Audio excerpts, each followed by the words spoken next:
All right. What's up, everybody? Let me know if you can hear me. Got a new little setup going tonight. If this camera goes out, I got the webcam going. So if it goes out, just bear with me. Hoping it's going to stay good to go for the night. How's everybody doing? I see a lot of people in the comments already. I'm about to address the chat. Good to see everybody. Let me know if you can hear me. Let me know how my volume is. I'd really appreciate it. And about to get started. Let's get this music down just a little bit. All right. And we're live. We're live here on episode 2. Episode 2 of Casual Friday, everybody.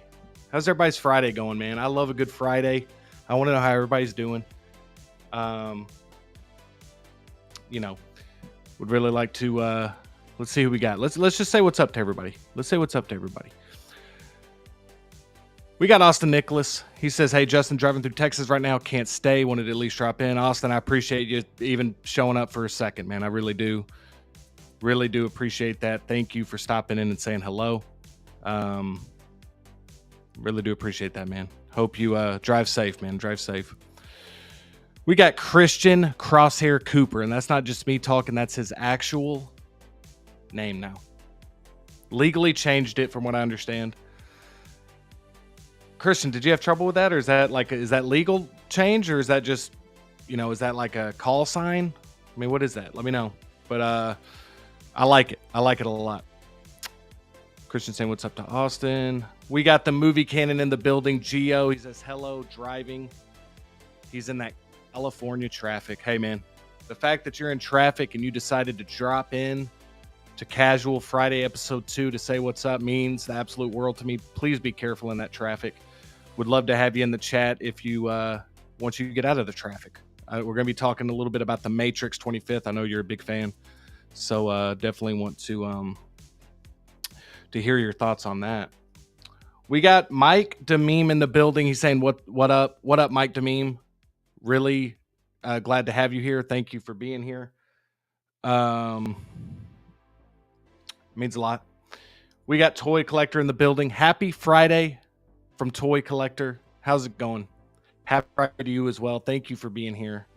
Thank you for being here. When you drop in, if you wouldn't mind hitting the like button to get the show started on the right foot. We got a new time slot here. We got 8 o'clock. We started way later last time, and I felt like that we're gonna go later tonight. So I'm hoping to have a long stream here. We got a lot of topics to discuss. So I'm hoping everybody's got your favorite snack, favorite beverage. Maybe you got something on the TV. Maybe you're watching some movies. Maybe you're watching some TV and you're listening to this in the background. It means a lot. Mitchell Lawrence says passing through. Mitchell, truly appreciate it, man. Truly appreciate it. Hope you can catch the replay when you get a chance. Thank you for being here. We got Boba Fettuccine in the building. What's up, Boba Fettuccine? He says, how we doing, gang? What's up, Boba? I'm doing pretty good, man. I'm doing pretty good. I really can't complain. I'm trying to do better about not complaining. I know we all struggle with that, but it's like, I'm not going to go motivational on you. I'm not going to go motivational. But I'm having a good Friday. It's a good Friday. We got some cool stuff to talk about, and I'm excited. Christian saying, what's up? We got Darth Tamaris in the building. What up, homie? What's up, Darth Tamaris?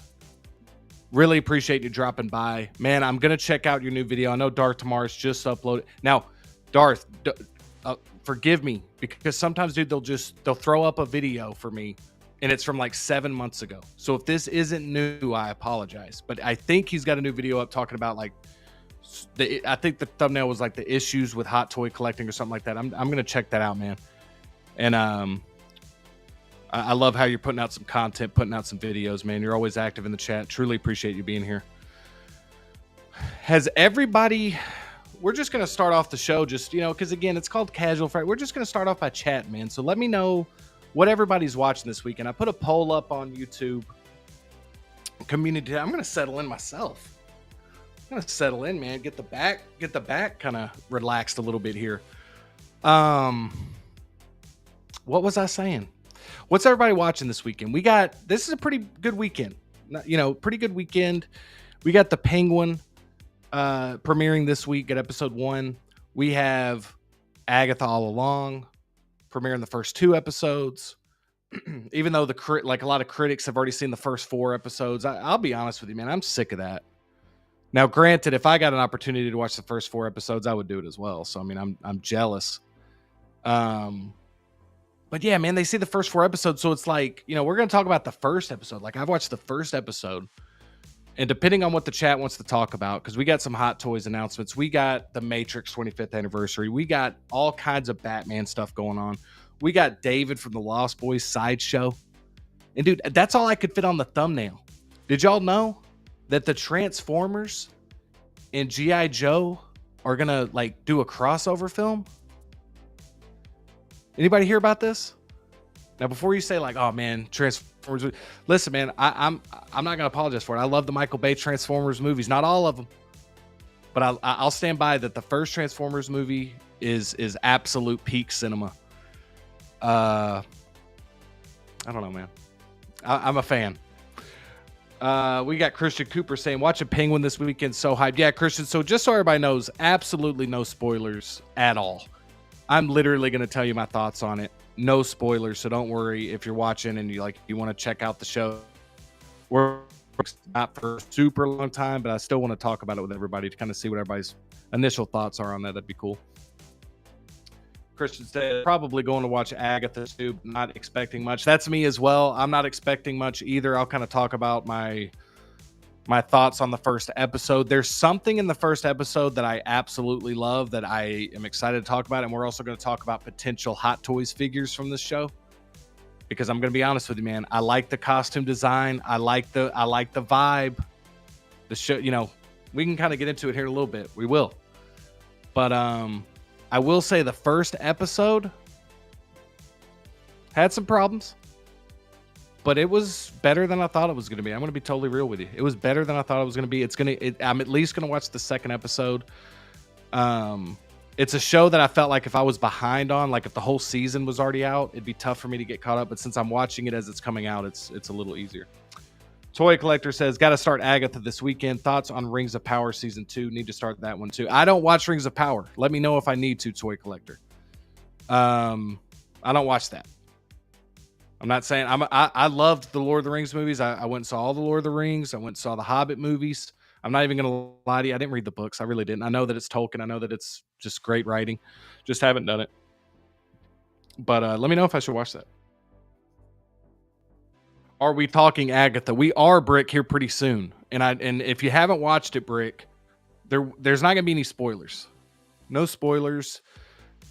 We could talk about the stuff. I watched the first episode, so like me, I don't even think there really is any spoilers that I could possibly give out, except for maybe some of the plot. But like, I don't think anybody's going to care about what we're going to talk about tonight. But I've only watched episode 1, so I'm kind of saying no spoilers if you've seen the first 2 episodes, because I wanted to watch Penguin as well.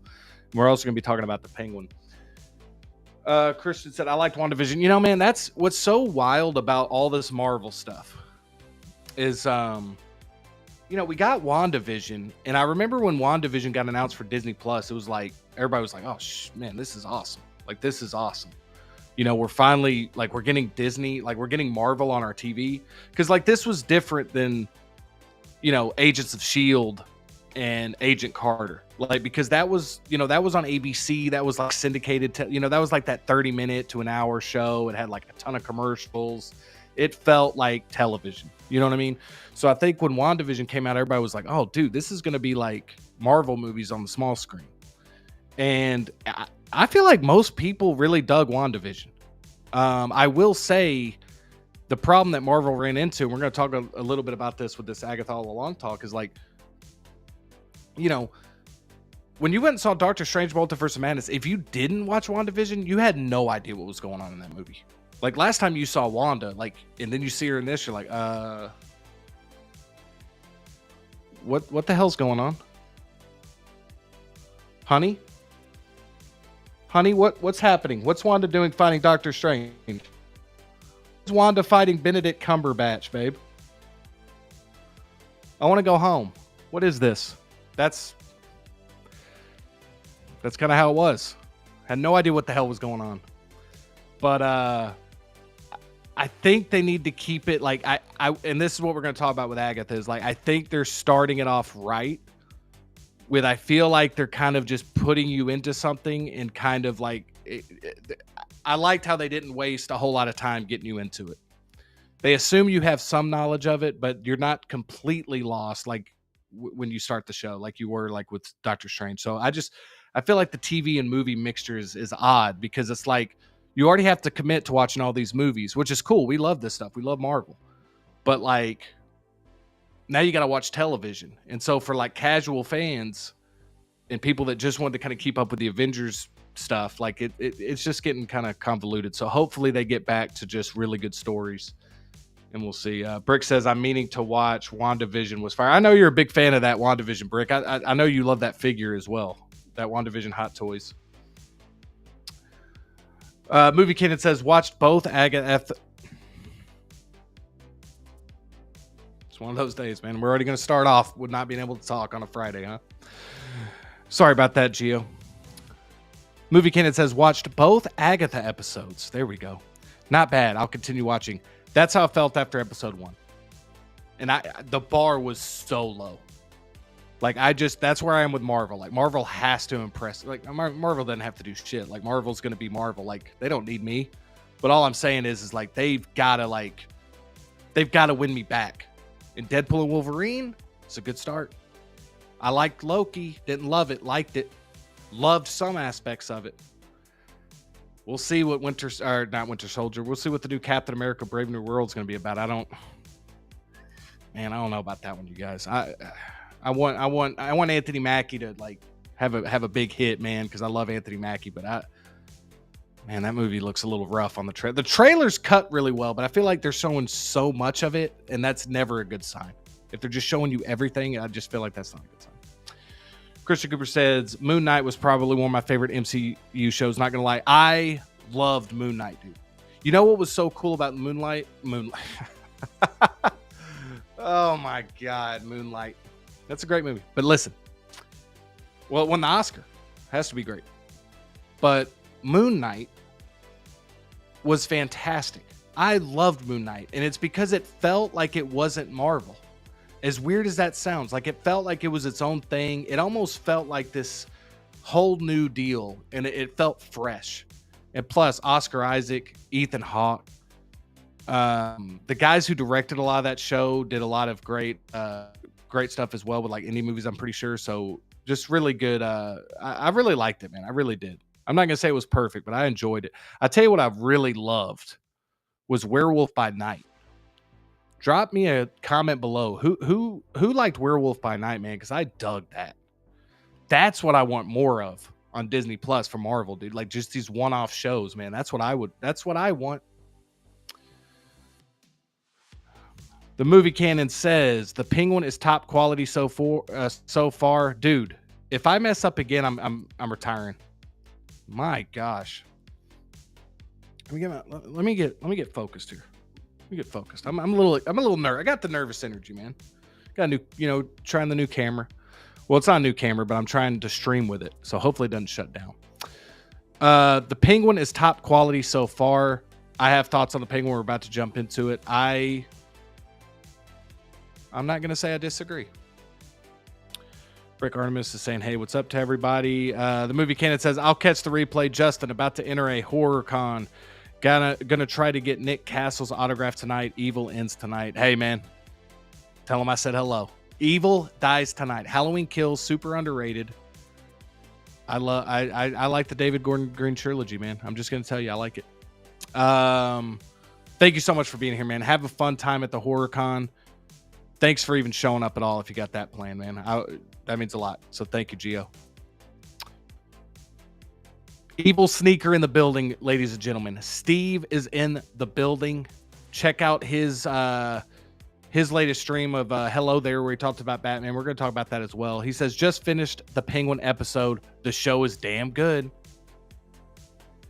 Seems like a lot of people are thinking that. Maybe I think it as well. We'll see. Toy Collector says, Werewolf was dope. Really liked that one. Need to rewatch it. I really liked it. I liked the black and white version because it felt like old school Universal Monsters to me. So that's the one I watched. All right, let's jump into it. So here's how we're going to do it tonight. We're going to be talking heavy in the chat. So please continue to talk in the chat. Talk amongst yourselves, talk to me. What we're going to do though is I'm going to go away from the chat for a second, just for a second. And we're going to talk about, let me make sure I'm doing this right. Let's talk about let's go ahead and talk about Agatha real quick, and then we're gonna go a little deeper into the Penguin, because I feel like a lot of people have seen the Penguin because it's one episode, but we're gonna talk about Agatha as well. So let me know in the chat if you have a preference. We got 9 in the building. Let me know in the chat. We're gonna talk about both, but let me know what you want to start with. Until then, we're gonna kick it over here, and we're gonna talk about Agatha all along. We're gonna talk about Aubrey Plaza, bro. We're gonna talk about Catherine Hahn. We're going to talk about the whole show. I only watched episode 1. That's the truth. Okay. I haven't watched episode 2 yet. It's not because I didn't like it. I really wanted to watch The Penguin. And I also went and saw a movie today. I went and saw this movie today called The Substance. Bro, I'm going to be doing a review on it later tonight after the stream. It'll be up tomorrow. Movie was absolutely wild. That review is going to be fun because that movie was insane. All right, so episode 1. So just to give everybody a real quick reminder, no spoilers on this. Again, in my opinion, there's really nothing to spoil from episode 1, in just my humble opinion. I'm also not out there because I don't want people to be nervous if they really want to go in super fresh. So you've seen the trailer, you kind of know what it's about. You know the character Agatha, you know what's happening here. But what I really liked, and this is why I put the picture here at the bottom, is I really liked how it started off as a cop procedural. You know, you automatically knew, because we've seen WandaVision, you already knew kind of what was going on.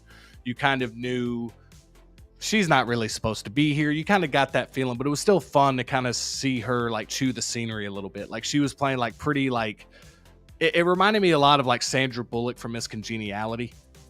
That's kind of how the character, her performance reminded me of in Miss Congeniality, where Sandra Bullock before she becomes Miss Congeniality, that's kind of what this character reminded me of. Had a lot of vibes from that. And so my question is, what are your thoughts on the season premiere of Agatha all along? That's the question I have for you guys. So if you've seen it below, just kind of give me a quick little, hey, I liked it, didn't really care for it.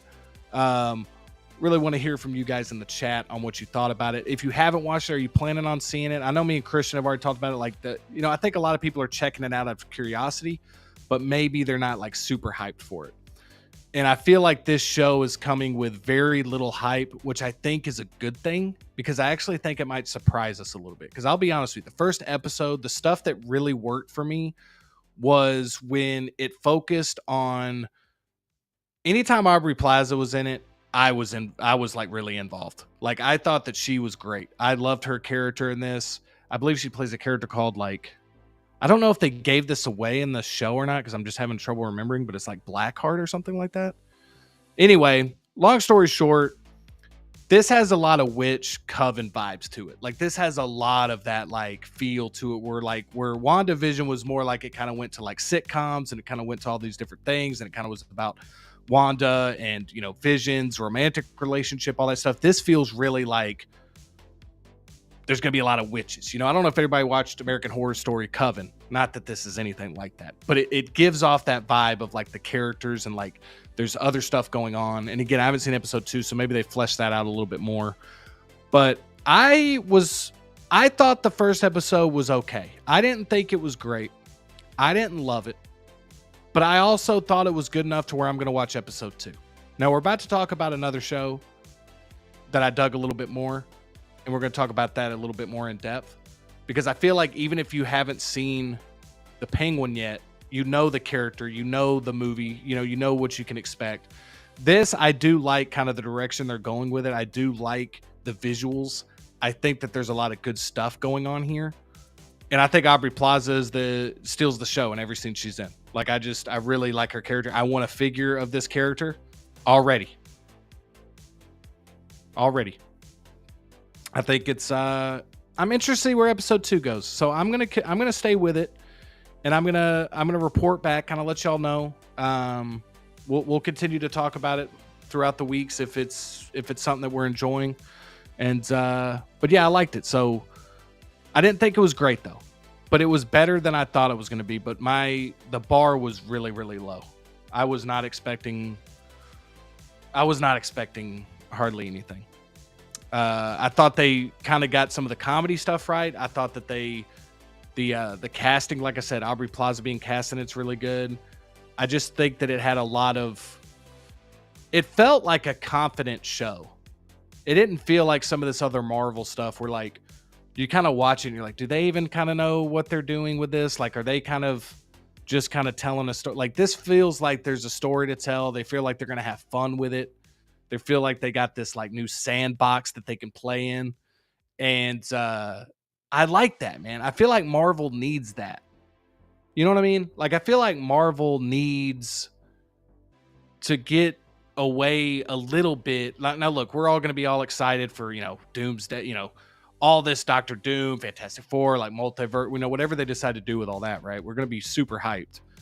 But I think with the television stuff, man, they need to do more stuff that's like by itself. Like, it doesn't have to be connected to anything, and again, Agatha all along is automatically connected to WandaVision. Like, they're always going to be connected. Like, we know that, but to have something that's just a standalone, we're talking about Moon Knight earlier. That's why I felt like for me, Moon Knight worked for me for that reason, because I felt like I didn't have to know anything before the show.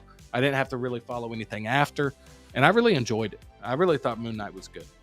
But let me know in the comments below if you are going to check out Agatha all along. I could tell by kind of the discussions that not everybody's seen the first 2 episodes. I know some people are going to use this weekend to check it out. That's why we're going to stay on this topic the least amount of anything today. And like I said, if you're just joining us, we got some TV shows to talk about. We got some movies to talk about, and we got some hot toys to talk about. And we're going to get into all that. So we're going to go to the next thing here, and we're going to go to the Penguin. The Penguin. Let's check in with the chat real quick before we start talking about Colin Farrell, baby. Dude, does anybody... Let's go full here. Because I got to talk to you guys. Drop in the chat what your favorite Colin Farrell movie is, man. I'm not saying this is my favorite Colin Farrell movie, but Phone Booth, bro. Like, dude, when Phone Booth came out, I was watching Phone Booth all the time. I don't know. It's called Phone Booth, right? I'm going to be embarrassed if I just called it Phone Booth all these years. And it's really, yeah, it's called Phone Booth. Thank God. It's one of those movies where it's like, dude, the guy's in a phone booth the whole movie. And like, then you just assume that it's called Phone Booth, but the actual movie's called like, Living on the Edge or something. Let me know what your favorite Colin Farrell movie. Colin Farrell has some absolute bangers. He's got some duds. Let's be honest. He's got some absolute duds as well. But I like Colin Farrell's been doing some great work lately. Colin Farrell has been doing some great work lately, man. We're going to check in with the chat here because I already see. Let's check in with this chat right here. We got Christian Crosshair Cooper, Triple C as I like to call him. Triple C. He says, probably going to pull the trigger on that Thrawn this weekend, dude. I don't blame you. Looks pretty good. I'm going to be real with you, man. I might not pick that one up like immediately. Like, I might wait. I have so much stuff coming out right now, Christian, that I'm having to prioritize a little bit. But that Ahsoka line, dude, is going to be insane. I can't wait to start getting some of those figures in that I've actually have pre-ordered. Let me know if you end up getting it, man. Let me know if you end up getting it. Know that you're going to love it. It looks really, really good. Christian Cooper says his favorite is Minority Report for sure. I love Minority Report, man. Minority Report's just one of the more underrated movies in general. Like, that I feel like, and plus, dude, it's so relevant today. Like, it really was like, this thought crime, this future world where like they prevent, like, it feels even more relevant now than it did. And Tom Cruise just crushed it. I mean, Spielberg just directed the hell out of it. But dude, it doesn't work without Colin Farrell in that movie. Colin Farrell's a great villain in that movie. And I think Colin Farrell plays a great villain too, man. That's the thing with Colin Farrell is like, I don't know if anybody's seen Fright Night, the remake. Now, it's not near as good as the 80s version. 80s version's awesome. But the remake Fright Night was pretty good. It has the late Anton Yelchin in it, man. Every time I see that dude, man, I just get sad, man. That dude was just making so many great movies. But and it had McLovin in it, Christopher Mintz-Plasse. and I believe Toni Collette. So if you haven't seen that remake of Fright Night, it's actually pretty good. Oh, and it has Imogen Poots in it too, which I think she's a phenomenal actress. But yeah, dude, Colin Farrell just crushes, man, with most of the stuff he's in. I think it's In Bruges is how to pronounce it. Really good movie. You know, he was just in that one. I know people are hit or miss on this, man, but Killing of a Sacred Deer, I'm a big fan of as well. Chris says my parents showed me that movie, absolute fire. Yeah, dude, it's really good, man. So we you know, SWAT was one that when I was growing up, people were like, dude, you gotta watch SWAT. SWAT's that movie. I was like, all right, I'll check it out. You know, I mean, it's pretty good. Jeremy Renner's in it. We got Toy Collector in the building. He's been in the building, but he's got a comment here. He says, I know people have mixed views on it, but I like him in Total Recall. I agree. Was watching The Gentleman this week too. Funny in that one. I haven't seen that one. I've seen clips of that character, and that does look cool. But yeah, Total Recall, like, look, man, you're not ever going to capture the magic of the first one. And I don't even think the first one's like, it's not one of my favorite Arnold Schwarzenegger movies. I like it. Don't get me wrong. I like it. But like, it just has, you know, it's just it has that 80s energy, you know, that 80s energy, that late 80s, you know, mid 80s to, you know, those movies from like the mid 80s, early 90s had that like energy to them. And I felt like Total Recall just kind of felt a little lifeless, like the one with Colin Farrell. But Colin Farrell did good in it. I thought Kate Beckinsale was badass in that. I think that had Jessica Biel as well. Man, it's cool what you can end up talking about on streams, because like I didn't think we were gonna be talking about Total Recall, the remake. All right, man, let's talk about Penguin for a little bit. I appreciate the comments, guys. Keep them coming. I appreciate everybody being here. I just want to remind everybody, I don't care if we have 1 in here. I don't care if we have 0 in here and you're watching this on the replay. Thank you for being here. Thank you for checking out this stuff. I truly appreciate it. There's tons of great stuff you could be watching. And even if I'm on in the background and you put me on and you walked into the room and you did some other stuff, I appreciate it. So we're going to talk about the Penguin. But first, we're going to see what Mitchell Lawrence has to say. The Royal Recall remake was all right. The Gentleman series is brilliant. I got to check that Gentleman out. Mitchell. All right. So the Penguin, Colin Farrell. Let me know in the chat if you've seen the Penguin. Yes, I want to know that. But if you were a big fan of the Batman, the Robert Pattinson, Matt Reeves Batman, I'm going to tell you this before we get into my review on this. I'm not the biggest Matt Reeves, the Batman guy. I did not love the movie. And I know a lot of people have strong opinions on it. I totally understand if you loved it. I get it. I'm not criticizing that whatsoever. It just did not work for me like it worked for other people. And I've rewatched it and I've tried to become a fan of it, like a big fan of it. I just can't seem to do it, you guys. So I have to just accept that it's just not, it's just not a movie I love. But that's okay. I love some aspects of it. And Colin Farrell's Penguin is one of them. And I'm going to be honest with you. This show opens up, again, no spoilers, but this show opens up very dialogue heavy. Very showing you somewhat of the underbelly of Gotham. It looks really good, but it feels a little bit like I know it's supposed to be like an extension of the movie or whatever, but it does feel like TV a little bit to me. And that's not a bad thing by any means. I'm just saying, like, there is some shots in the show, like, it just doesn't have that scope, that scale, and it shouldn't. It's a television show, but that's the one thing I noticed, and that's just how beautiful the Batman looked. Look, it didn't work for me from different levels, but it looked gorgeous. Gotham looked amazing. Penguin is pretty much a character, and it's very dialogue heavy. It's very getting to know the Penguin as a character. We didn't really get to know him a whole lot in the Batman, except for our knowledge of the character already. But just the way Colin Farrell, kind of the physicality of it, the way he walks, we get to see his foot in this. So if you're into that, it's here in episode 1. But I thought Colin Farrell delivered some really good monologues in here. I had some issues with this episode. It wasn't perfect. But I thought the first 20 minutes or so got me into it. I really liked the look of it. Like I said, I know I just said it looked like TV or whatever, but I really liked the lighting. The lighting has this very almost sunset, sunrise. It plays a lot with that, that dusk to dawn type of aesthetic, where it's not just completely in the darkness the whole time like the Batman was. And so I really kind of like that. If you remember that scene with Robert Pattinson's the Batman and Catwoman, you'll know kind of what I'm talking about with the lighting. You know how it's like sunset or whatever, sunrise. It's kind of, you see a lot of that. So I kind of like the interiors. I liked the the wherever they were like filming this. You kind of got that feeling that you were like in a crime show, which I liked. What worked for me with this was obviously Colin Farrell. Colin Farrell plays this character really well. It's a penguin that I feel like is a different take on the character. And I don't know if we've gotten the definitive take on the penguin in live action. Danny DeVito's penguin is so bizarre. I think it's effective. Like I like him in returns, but like I wouldn't say that's the definitive penguin because that's just such a bizarre take on the character, which I think works for that movie. But this character truly feels like he would be in Gotham. Like that's what I like about it. He's not super showy. They have he wears this like plum suit.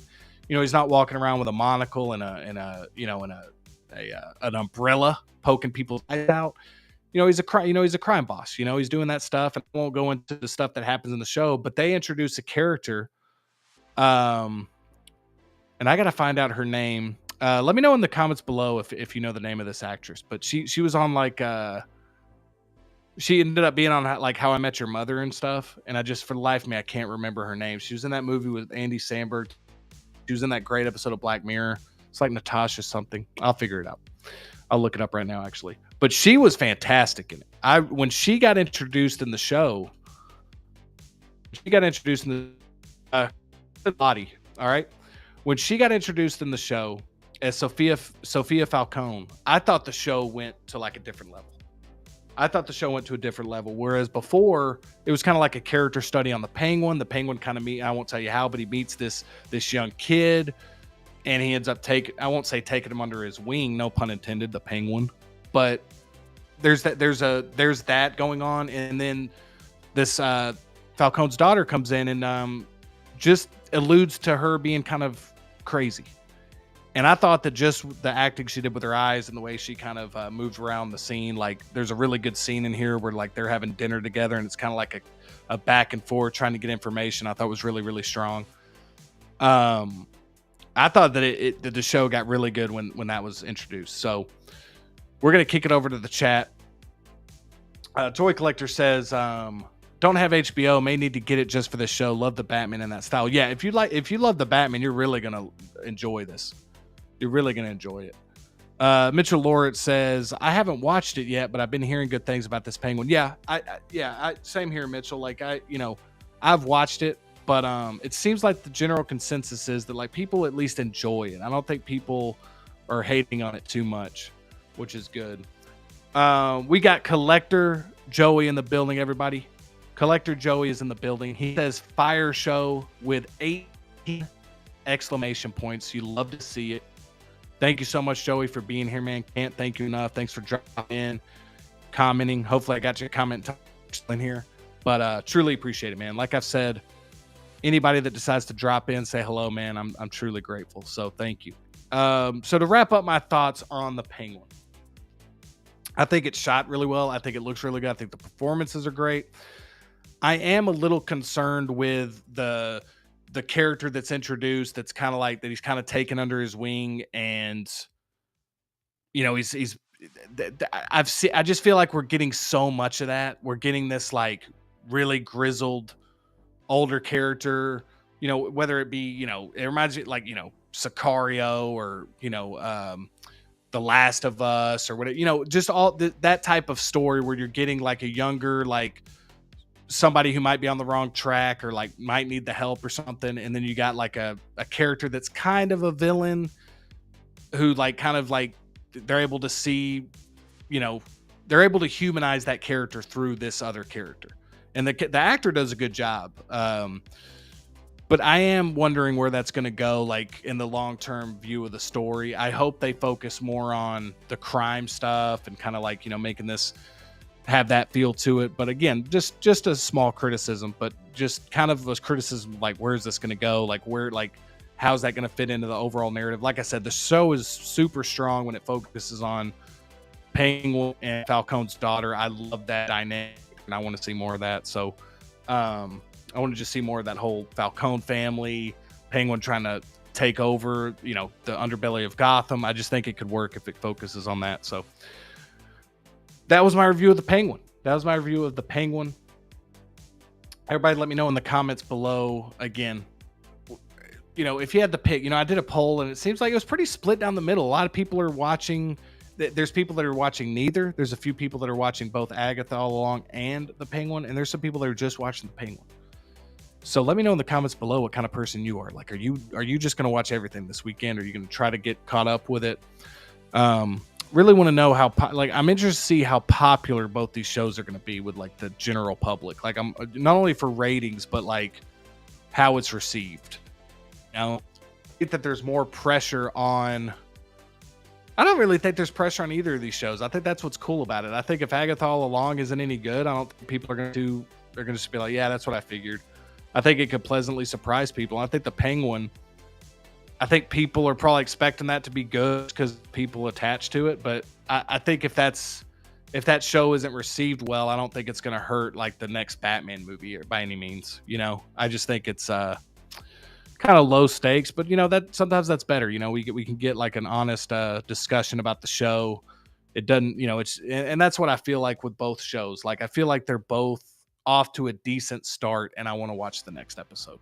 So that's a good thing with a TV show. Christian Cooper says, I'm more so interested in Penguin. Yeah, I'm with you, Christian. I think Penguin, I will say, man, the thing that I like about Agatha is like, I feel like I'm learning stuff about characters I don't really know a lot about. I've been in a Batman a lot longer. Agatha, I'll be honest, I got introduced to the character through WandaVision, like a lot of us probably did. But I'm interested to see where the Penguin goes, man. And again, I'm interested. It's supposed to be a bridge to the two movies. I'm very excited to see how that's going to be a bridge to the next one. Next one, I don't even think comes out till 2026. So it doesn't feel like a show you got to watch. That's the weird thing about both these shows. It doesn't feel like a show that, oh my gosh, dude, I got to watch this show so I know what's going on, like for the next movie or for the next thing. And even though I think that's kind of a good thing, I also think there's not that urge for people to rush out and watch it right out of the gate. I don't know. That's just me. But all right. So that was our Agatha All Along talk. That was the Penguin talk. And we're going to switch gears, you guys. We're going to switch gears. Let's do this a little bit though. Let's get the music going a little higher here. Let's get the vibes going because we're about to switch over to a topic I know everybody's excited about. I put it way too loud. I blew out your eardrums. I'm sorry. Let's get the vibes going. Because we're about to talk about it, baby. We're about to talk about one of the best announcements of the year. We're going to talk about one of the great anniversary announcements. Yeah. If you're not watching, you're just listening, man, just vibe. Because we're just vibing right now. We're just vibing, Christian. I left your comment up, man. Didn't mean to, but hey, we're gonna roll with it. Here's what we're gonna next. We're gonna put the next topic. And the next topic. Let's go. Let's just look at this image, man.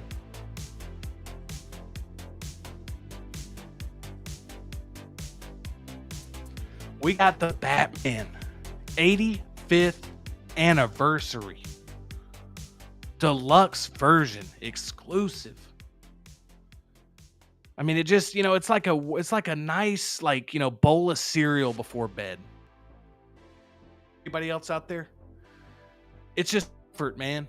When you see this, like if you grew up in the 90s, a lot of us, this was like our first Batman. As weird as it sounds, sometimes a lot of people might have seen Returns based on when you were born, might have seen Returns before Batman 89. I'm not saying I did, but I remember Batman Returns had a way bigger impact on me because it freaked me the hell out. When Danny DeVito's walking around, eating fish, driving a duck boat, Christopher Walken's like the mayor. This just brings it back, man. This just brings it back. We're going to jump into it. Let me know right now, though.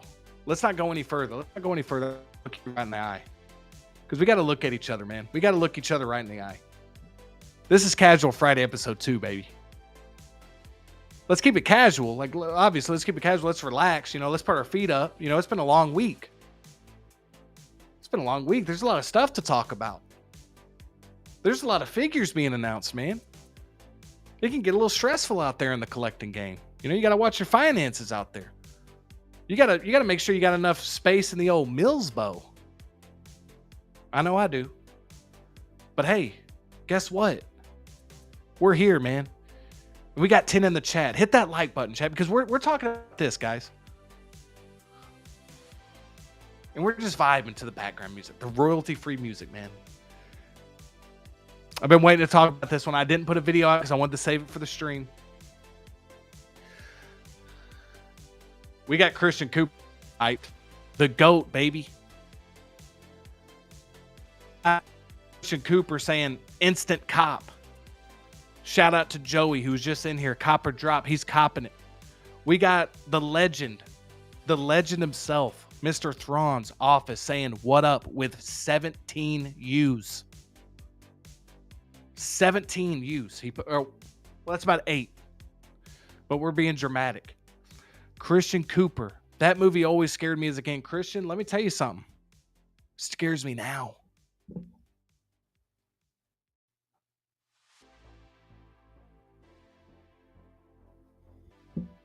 Scares me now. I can't even see a rubber duck without thinking of Danny DeVito just going 80 on the freeway with it, eating the heads off of fish. Man, it's a wild take on a character, but I hope we get a figure. Mitchell Lawrence. Let's see if Mitchell Lawrence is excited. He said, "I watched both 89 and Returns when they first came out." Mitchell, that's awesome. That's how far back my nostalgia goes back with it. Nostalgia is a hell of a thing, man. Nostalgia. Let me tell you something. Mitchell. There's nostalgia that, you enjoy something, and the only reason you still like it is because of nostalgia, because it brings back a good memory. It brings back it might be a smell, might be a movie, a television show, might be an activity. Might be a street, might be a toy. But this type of nostalgia that Mitchell Lawrence is talking about, I call this core memory. I call this the core memories, man, being made. Because he watched both 89 and Returns, and he still remembers it.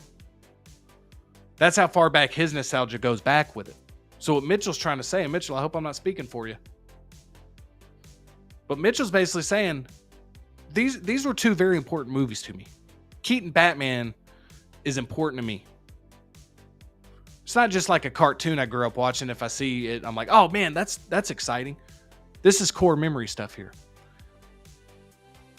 And then just when we're getting hyped, you guys, we got Toy Collector bringing us back down to reality. Saying not getting this, but it does look good. So that's not too, yeah, I like that. He's not getting it, but it looks good. He's happy for us. Thrawn says, your hair is looking fire tonight, bro. Seriously. You know what? Just for that, we're going to switch it over to this song. Hold on. Let's switch it over to this. Yeah.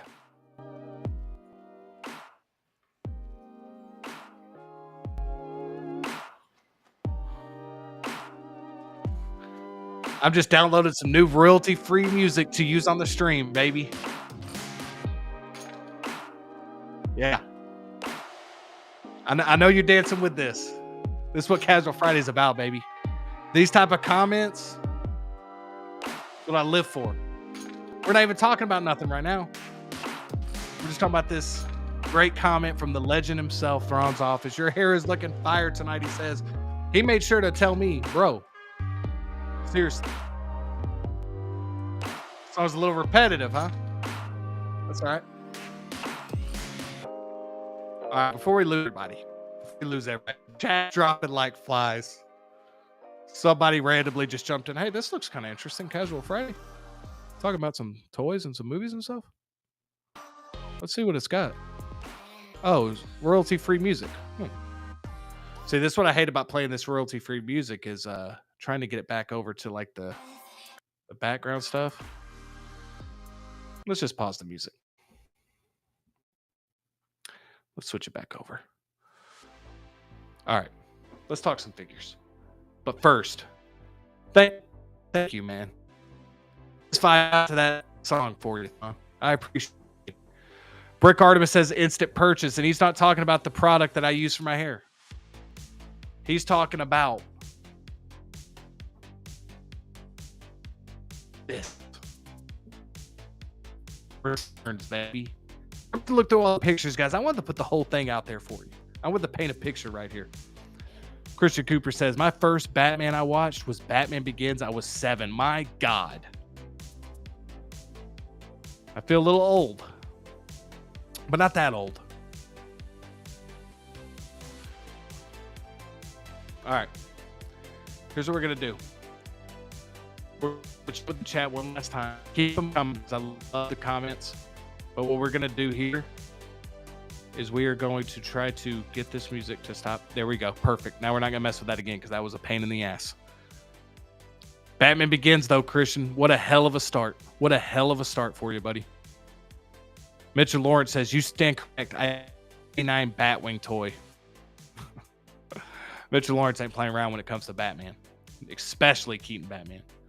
Toy Collector says, haha, sorry. No, it's okay, Toy Collector. It's okay. Sometimes we need to be brought back to reality and be like, oh, okay. Not everybody's getting this. And that's okay, because you even admitted, you said, hey, it still looks great, just not for me. And I love that. Collect how you want to collect always. Thrawn's Office says, haha, all about that casual Friday vibe, baby. Hey, you know it. You know it, man. Casual Friday episode 2. And we're just going to keep going. Toy Collector says, already have Bale and Pattinson. Oh, man. I have the Christian Bale DX. Is it the DX19? Yeah, DX19. But let me quit jabbering along. Is that a word? Jabbering along. And let's some stuff here. Switch picture. Let's see. Yeah, I can still see this, right? Let me know in the comments if this is still showing up. It's showing up on my end. I just want to make sure before we get rolling. Okay. So here we go. We have the Batman Deluxe version. We're gonna literally just look at the Deluxe tonight because I feel like for me, the Deluxe with the sculpt is like the way to go. And not to say that if you're getting the collector's edition, it's not worth discussing. It's just we're pretty much gonna see that as well when we look at the Deluxe. So I hope that's all right. And but we got to talk to Thrawn. I got to talk to Thrawn right here because he's just keeping the chat lively. I appreciate it, Thrawn. He said, "Yep, I saw them both in theaters too." But I have to say, I think 89 had more of an effect on me. Very cool. I like that. Yeah. I always like to hear this because it's very interesting. You can kind of like, there's some people, I always talk about Texas Chainsaw Massacre with this. I mean, of course, I didn't grow up watching those movies. And these movies are way more similar than those movies were. But like I always say, like, you got people that are Texas Chainsaw people. You got Texas Chainsaw Massacre 2. Like whatever one you watched first a lot of times is the one that you really kind of hold dear to yourself. But anyway, it says, I think 89 had more of an effect on me. Michelle's Catwoman was the strongest aspect and what I liked most. And yeah, we're going to talk. We'll talk a little bit about that Jazz Inc. Catwoman as well. I just know a lot of people have talked about that. I'll give my views on it. I don't have a lot of experience with Jazz Inc. stuff.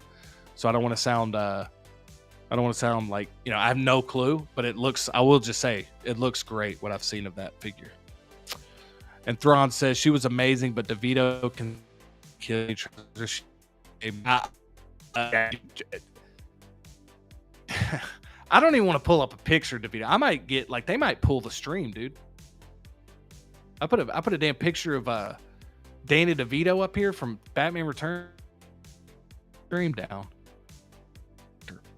Worked. I think that was the point. It worked. But what are we thinking right out of the gate? I'm going to tell you what I think right here. So we got the Batman Deluxe version here. I can already tell you, and I know that a lot of people are, I'm probably off on an island on this one. I like this suit better.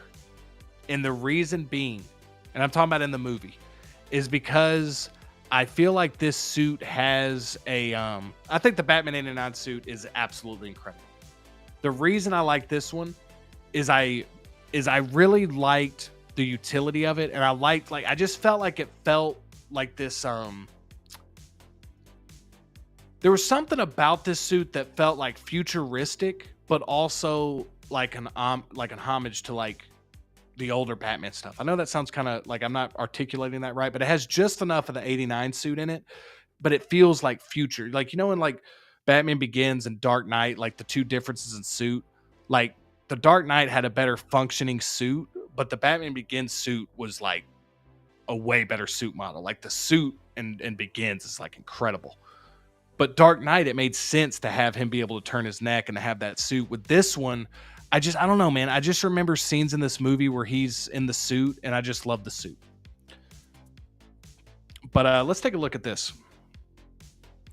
Let's take a look at this right here, man. And we know this from the movie, which I still to this day don't understand what this cowl is made out of, because he obviously has this ripped off. You can see the head sculpt. I don't know about you guys, but this head sculpt is absolutely phenomenal. This head sculpt is absolutely phenomenal to me. I think it looks damn near perfect. And Hot Toys has been doing an insane job lately with the head sculpts. And again, even head sculpts that you don't think are going to look as good, they update and they look fantastic. So whoever they're getting to do these sculpts is doing phenomenal work. I can totally see a performance here. I love the eyebrows. I love just the way they're going with these sculpts, man. I truly don't know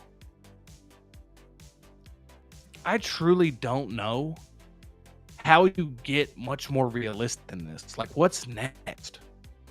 Like, this is insane to me, man. Like, I know, like, we're kind of getting so spoiled to this stuff that, like, we look at figures like this now and we're like, oh man, this looks good. Like, and again, I know we're paying a premium for this stuff, so obviously, like, we're paying a premium, so we hope to get a premium product. But like, just for a second, like, just talking about the sculpt, nothing else. We're getting so spoiled to these sculpts to where this is like the standard now. Like, this has now become the standard for Hot Toys. And you know, Hot Toys is always great sculpt. Don't get me wrong. I mean, but sorry, there's a fly. But dude, they are capturing performances now in these sculpts with the rolling eyeballs. Look at the blue eye, look at the eyebrows, look at the aging lines on his forehead, look at the skin, the little bit of the blemishes and the complexion there. The hair sculpt looks really, really good. Look at the hairline up here. The ears look great, dude. When's the last time we talked about some good ears on a sculpt? I mean, this just looks phenomenal, dude. And this is a scene accurate version of the character from the movie. Looks great. I love the Batman symbol right there. It looks I mean, you just can't beat that. The yellow and the black. I mean, you just can't beat it. And it's just looking phenomenal to me. And we're going to keep looking through these pictures. I mean, look at this sculpt, man. To me, it's like, look, and I talk about it right here. Hot Toys Batman returns. Thoughts on the just announced figure? I've already given you my thoughts on that. But this is the question I have for you. Collector's edition or deluxe? Which version are you going with? It's a no-brainer for me. Like, I'm getting this sculpt, man. 100%. Like, I gotta have the sculpt. And if you're somebody that doesn't need the Keaton sculpt, I get it, man. I get it. You know, you might be somebody that's always just cowl with the Batman. I totally understand that. And that's what I love about collecting. That's what I love about choices is, for me, this is a must-have sculpt. Like, I could not imagine having this figure without this head sculpt. Like, I just think the Keaton likeness is phenomenal here. The suit looks really good, man. I don't know enough about stuff to tell you what the material is, to tell you what this, the cape's the cape. I mean, we've talked about the cape numerous times, but this just looks damn good, man. And again, I like this a lot better than the 89 Hot Toys because, again, I just wasn't a fan of that textured suit. And I know some people had no issue with it, and that's cool, man. But like, for me, I just couldn't look past that, man. That was tough. And I just really like this suit a lot. I love how it feels kind of futuristic. You can see kind of like the knee bunge up there a little bit. So I'm going to be interested to see how you pose this, but I'm not going to pose it too crazy. I mean, with Batman figures, I don't really pose them too much, but I just really like the sleekness of this. It reminds me of that scene where Catwoman's like rubbing her claw down like the midsection of his suit. And man, it just looks so good, man. So let me know in the comments below. What are you going with? Are we going collector's edition or are we going deluxe in the comments, you guys? If you're still in the chat, let me know in the chat. Are we going collectors or are we going DX? Thrawn's office says, you're right on the money with the suit. For returns, I always felt like they were going with an Art Deco feel, which makes it look more refined and modern, yet at the same time. That is a great way to articulate it. This is why I love the chat, man, because that is a great way to articulate it, Thrawn. Always felt like they were going with an Art Deco look, and that's a great thing. And you know what's really cool about you saying that is Tim Burton must be a huge fan of art and sculptures and all kinds of stuff, because he, in all of his movies, he has a lot of beautiful art, some really unique looking art. I mean, we remember the art scene in Batman 89. We remember a lot of the scenes from Beetlejuice with some of those sculptures. He must be a huge art fan, because I just know that he has to be, because of the way his films look, the aesthetic, the gothic feel.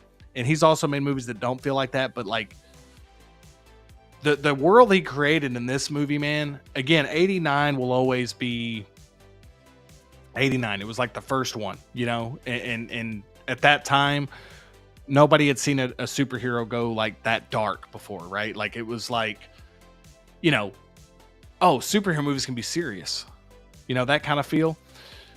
But with this one, dude, I felt like he got the keys to the castle on this one. Like 89 was a success, and they're like, dude, let's see what else you can do. And like Tim Burton's like, well, can I have some more creative freedom with this one? Yeah, of course you can.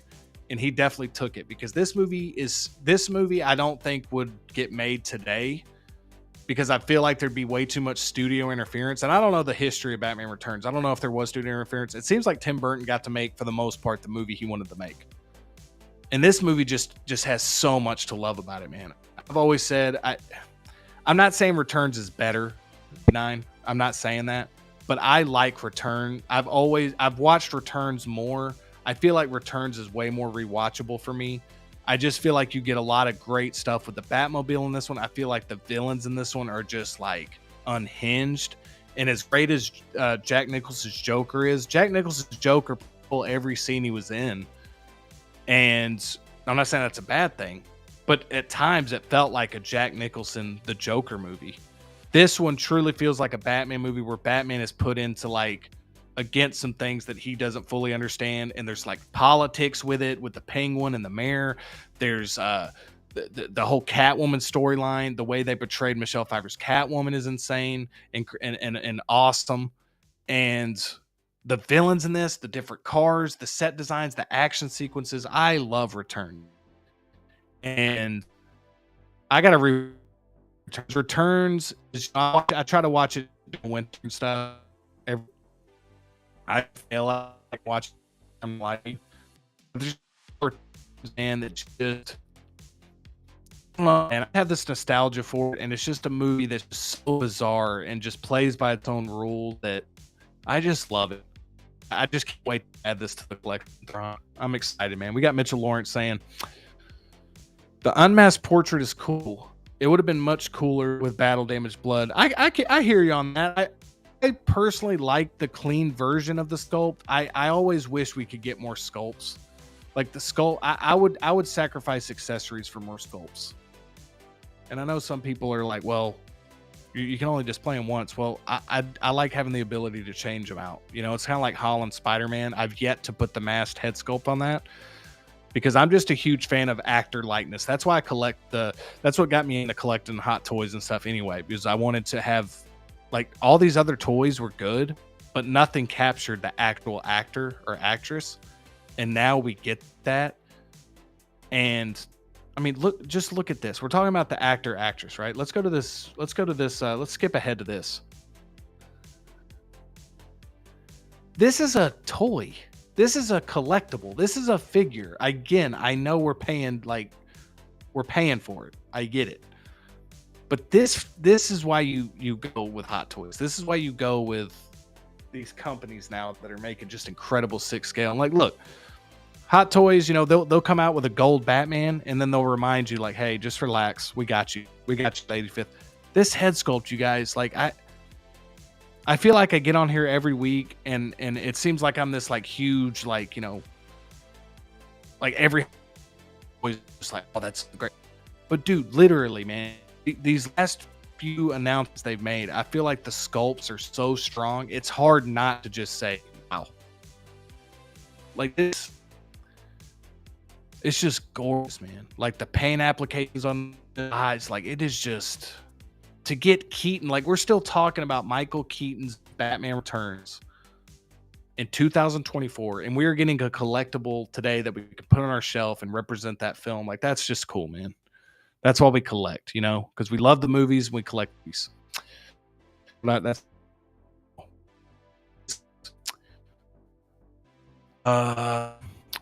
to the chat. Thank you so much. We've had 10. Thank you so much. If you've been in here with me, I appreciate it. Let me know in the comments below. Keep the chat going. I'm loving talking, guys.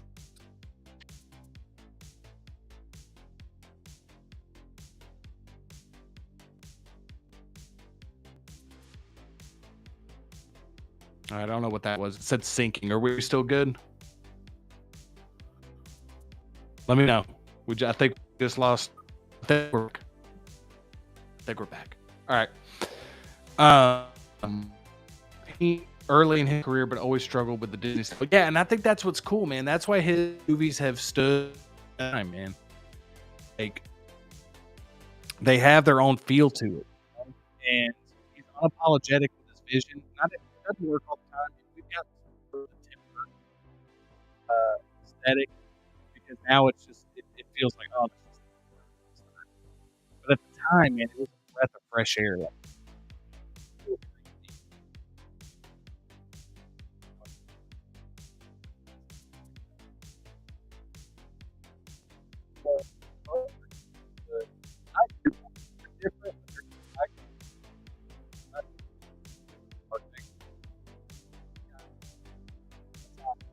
it's a much darker film. I totally agree. We got Kenny Lang in the building, everybody.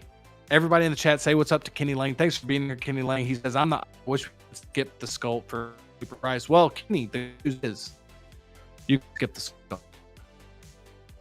The collector's edition, I believe the collector's edition is like $285. I could be wrong. Why don't we just... So we got collectors here, Kenny. We got $285 on this without the sculpt. You don't get the base. But Ken, I'm going to be honest with you. That's $285, right? Now we got the deluxe for $340. So you're right. You're saving some money. But not only do you get a sculpt, but you get this base. Well, let's go ahead and look at the base next. Let's go ahead and look at this base next. You get this diorama base. Now, totally, I'm not going to get deluxe every time. Like, it's got to really earn that deluxe. But I feel second sculpt in this deluxe with diorama base with interchangeable accessories, bro. This brings me to my next question. Is it all about that base? Is it all about that base with the DX? Is this one of the best base ever? Now, before you say like, okay, Justin, you're getting caught up in it. You don't believe what you're saying. You're getting caught up in the FOMO. You're getting caught up in the moment. Here's why I'm asking this.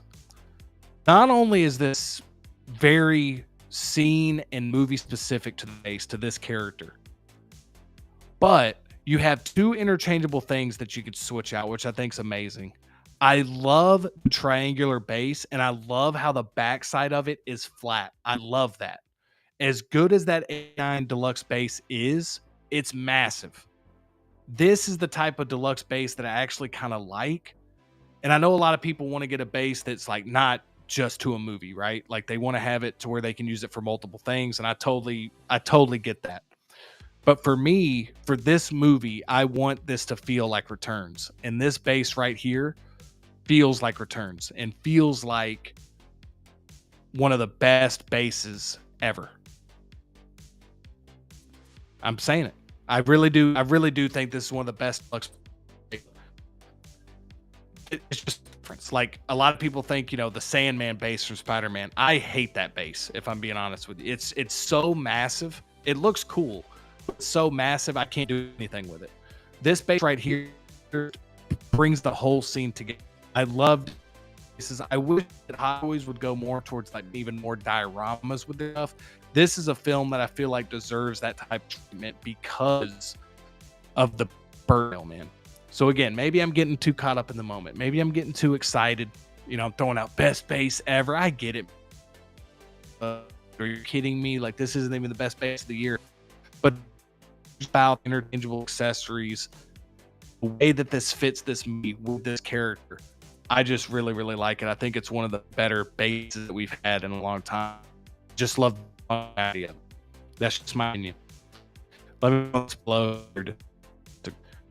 Let's get to this though. We have some really good comments. Thank y'all so much for keeping it up in the chat. We got Thrawn's Office. We've read this one. We got Toy Collector saying, I never use the sculpts until Wolverine. That will. Yeah, I get it. Some people just want to have Spider-Man with the Spider-Man mask on. It depends, man, for me. I like to have options. I normally gonna pick the actor sculpt over the helmeted look or the mask look because I want to see a performance in the I love seeing the actors like that realism on the shelf. Now in a perfect world we'd get both. We'd have like two figures, one with the the cowl on and one without. But damn, dude, like with these figures getting up in price, like that's a tall order, If it's a character that's always fighting, a blood portrait is a great representation of that. I agree. I know a lot of people love their battle damage stuff. I do as well. So yeah, I agree with you. I'm okay with it being a clean version. This is what I'm like. Of course, that would be amazing if we get that, but I think regardless, the skull is still the way to go. Me personally. Thrawn says, yeah, sorry about that. Sorry about that. Yeah, you're back. Sorry about that. But we're back. Toy Collector says, never use until hit. Oh, okay. So it's a continuation of what you were saying. That one, I will 100% use a sculpt. Yeah, the Wolverine sculpt is absolutely phenomenal. I mean, granted, I didn't say, is this the best head sculpt ever? I do love the band, but that was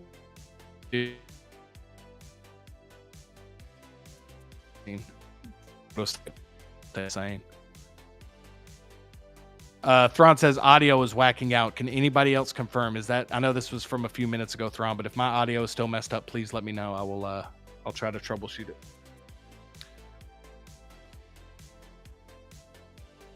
Man, maybe I should have been checking in with you guys. Guys, I'm just reading these now, so I apologize. Can hear me? You keep freezing, Justin. Let me know to go. If not, I can I think I can refresh this. All right, here's what we're gonna do. Nope, no worries.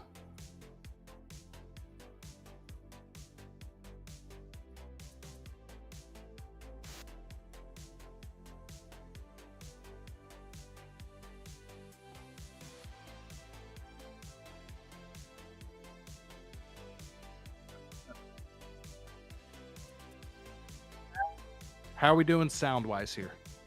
How are we doing sound? How are we doing video? Let me know.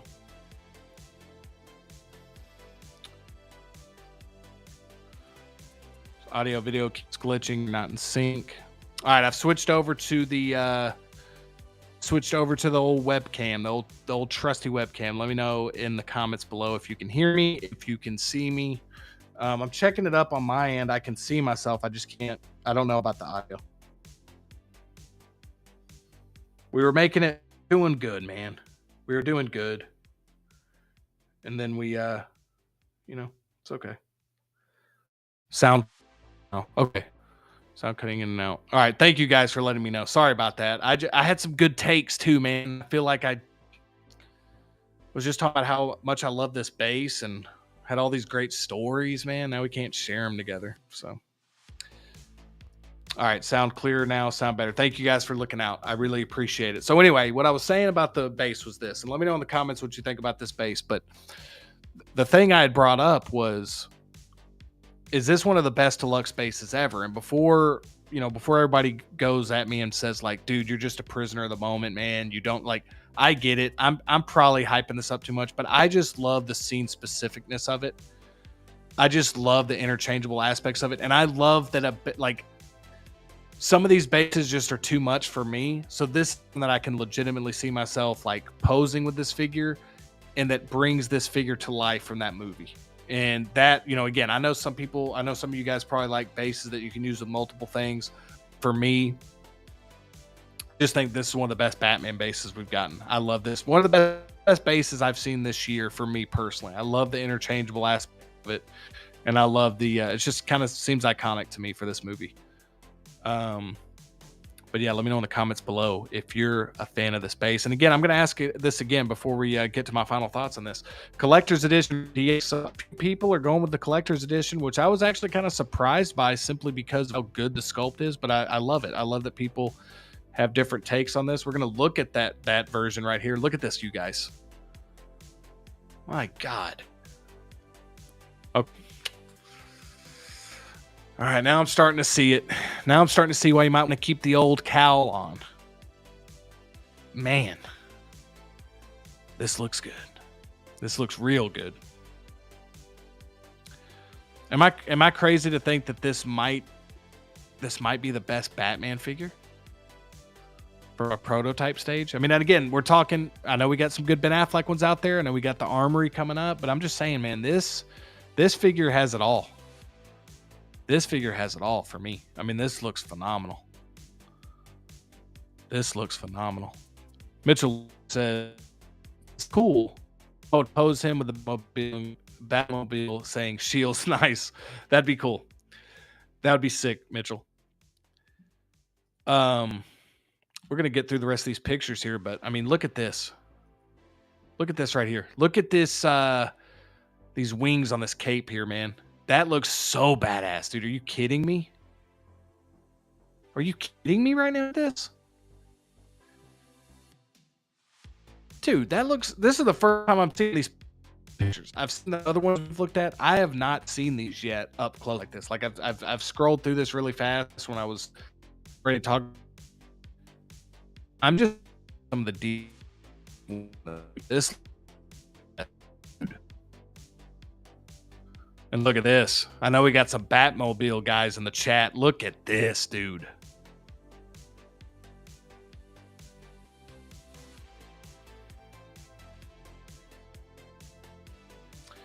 I don't have the space for it, but I guess I'm a Batmobile guy now. My Lord. This looks unreal. That looks really good. I don't have the space for Batmobile. I can't do it. But if you have a Batmobile, I know that you're excited for this. We've got Thrawn's office. Okay. I'll give a nitpick. I've always wanted a Keaton sculpt from 89 or this, and it's unfortunate we can't get this sculpt without the ripped cowl. Yeah. Okay, so now we got freezing again. We got freezing. We got some audio cutting out. Yeah. All right. Let's see what we can do here. Let's see what's happening.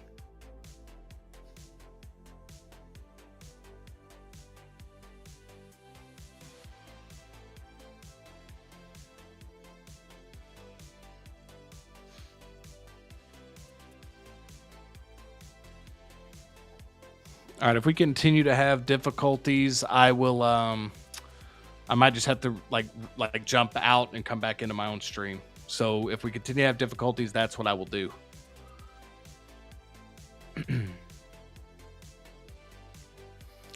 Steve says, Justin, I got a Batmobile for you. I know. But I don't have the space. I wish I could, man. I don't have the space. But back to Thrawn's office's comment here. It says, okay, I'll give it a nitpick. I've always wanted a Keaton sculpt from it, or this. It's unfortunate we can't get the sculpt out the red cow. Yeah, okay. That makes sense. I get that. Yeah, that would be nice. But for me, it's like, yeah, I can get that. I guess for me, I wasn't thinking of that because it's like, you know, I'm just looking at it from like a scene specific view of that sculpt. And so for me, it works. But yeah, I get this. This is a good comment here. Steve says, I see a huge blank wall of space behind you. Yeah, but there's a couch there, man. And that Batmobile is bigger than my real car. Can't just park it in here, man. I mean, look, dude, I got the Mills bow busting at the seams out here, dude. I'm barely holding on. Damn it. Damn LED lights are coming apart again. Thrawn says, if it glitches again, you have to come to New York City Comic Con. Okay, that's a deal. Because it will glitch again. I hope it doesn't. Steve says, floating shelf. As much as I want to, man, the first vehicle I will get will be a DeLorean. It will be a DeLorean. I got to stay true to this, man. I got too much stuff coming. I don't like what you're doing here. I don't like what you're doing. Trying to talk me into getting this. I can't do it.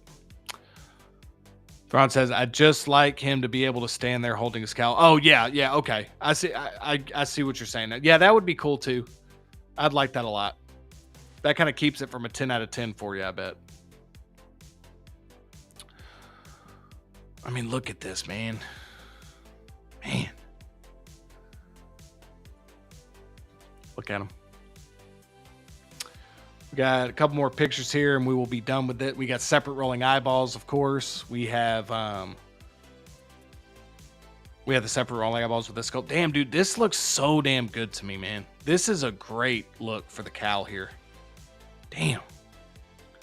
And interchangeable lower faces. These lower faces are a million times better than that 89 stuff we got. I don't know what the hell was going on with that. Those faces on that 89 were wild. This is fantastic. Even the one showing the teeth, I think, is really, really good.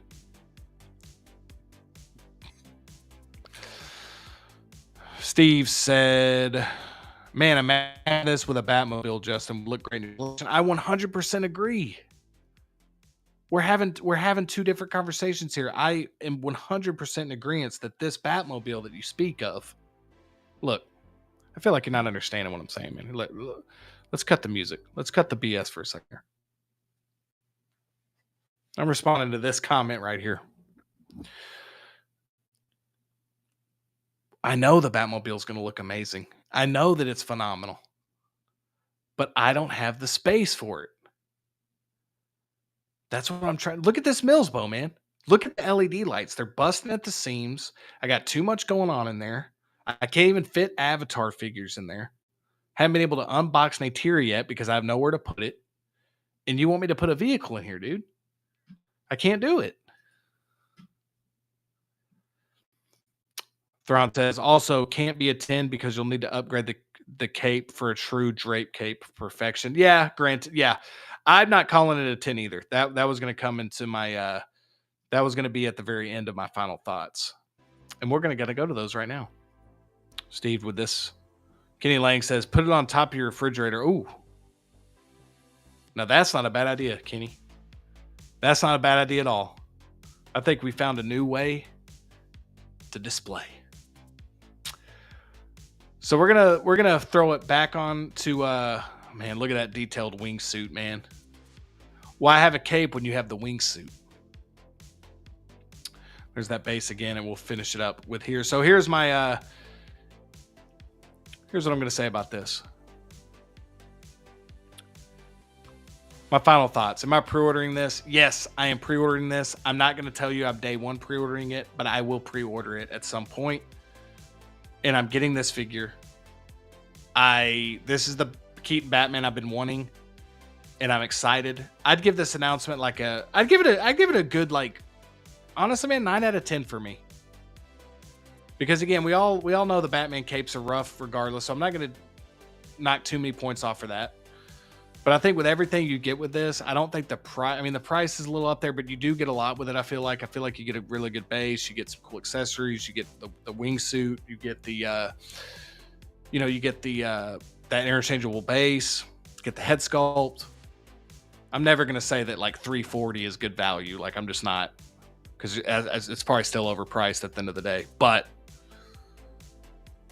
with the prices of things right now, I'm pre-ordering it. Let me know in the comments below if you are as well. Look at this. Sell your magical beast figures and buy another case. Magical beasts.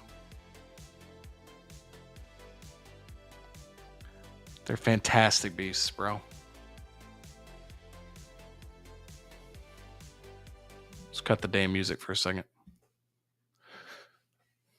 Listen, Thrum, I appreciate you being here. I appreciate you keeping the chat active. I really do, man. In fact, I'd argue that you've saved the day on this stream a few times, telling me about my technical difficulties, hyping me up with my hair that doesn't look near as good in this webcam as it did in that camera. But now you're telling me to sell my magical beasts figures to buy another case.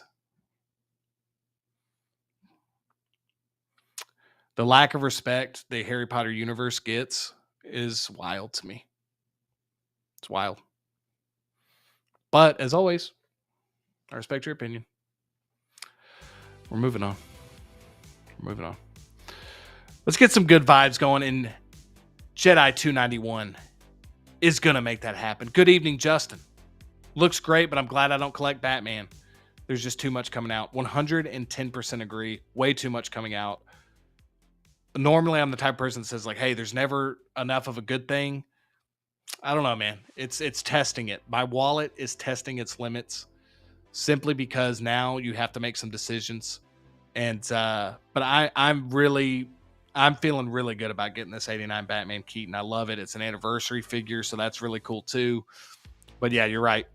Not collecting Batman is going to save you a lot of money, because Batman, just like Spider-Man, they're just going to keep making them over and over and over. I will say, though, getting this many Keaton Batmans this year has been really, really cool.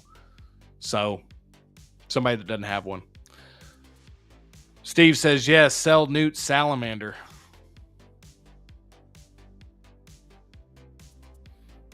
Never. Kenny Lang likes it. So does Mitchell. Laughing at, and so does Throne. I don't know if y'all are laughing at what I was saying, or you're laughing at the fact that I'm sitting here with Newt Salamander and the magical beasts. Golly.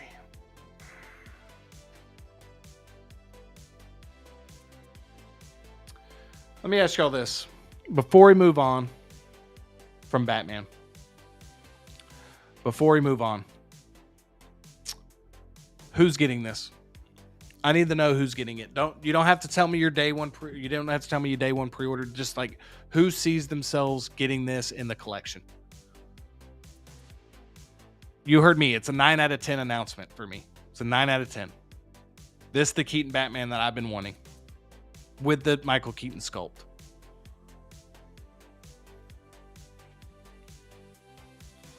Thrawn says, laughing with you. All right. All right, man. I appreciate that. Steve says he's getting it. Christian Crosshair Cooper says, I'm back now that you fixed those bum-ass trash audio. No, he didn't say that. That's just what he DM'd me. No, I'm kidding. He's getting the deluxe. Again, thank you. If you stuck with me, I was wondering, well, I mean, people might have just left because it wasn't interesting, but I got down to like 3 viewers, and I was like, and then I did check the chat for a while. So thank you guys if you're still here that went through the technical difficulties, man. One day we'll have a stream where it goes smooth, man, the whole way. I can only dream about that day. Kenny Lang says, me. All right, nice. I love to see it. Steve says, perfect companion piece with Newt. Absolutely, man. That's the thing about Newt Scalamander, man, is he can go with any figure. He could fit into any universe. It's truly like Kingdom Hearts, man. Kingdom Hearts. Funko Fusion. You can put them with any world and it'll work. Kenny Lang says he's getting his without the sculpt. I like that, Kenny. Now that I've seen the sculpted look, man, if you're not in love with that sculpt or you just don't need it or you're never going to display it, I think this is a great option for you. It's going to save you, I don't know, probably save you like, what, $70? Christian says facts. Yeah, sorry again, guys, for that those technical issues, man. That's on me, though. I should have been checking chat earlier. Thrawn says skipping it, decided 89 and flashbacks got me covered. No, you'll get this, Thrawn. Come on, man. You got to get this. But I respect it. All right. We're not done. Because we're going to talk about a figure that I don't feel like is getting talked about near enough, man. I'm going to be honest. This figure ain't getting talked about near enough for me. And we're going to talk about this right here. And what we're going to do is we are going to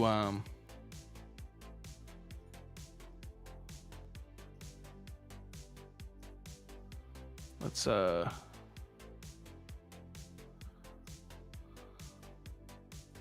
there a way to make this bigger? Yeah, there we go.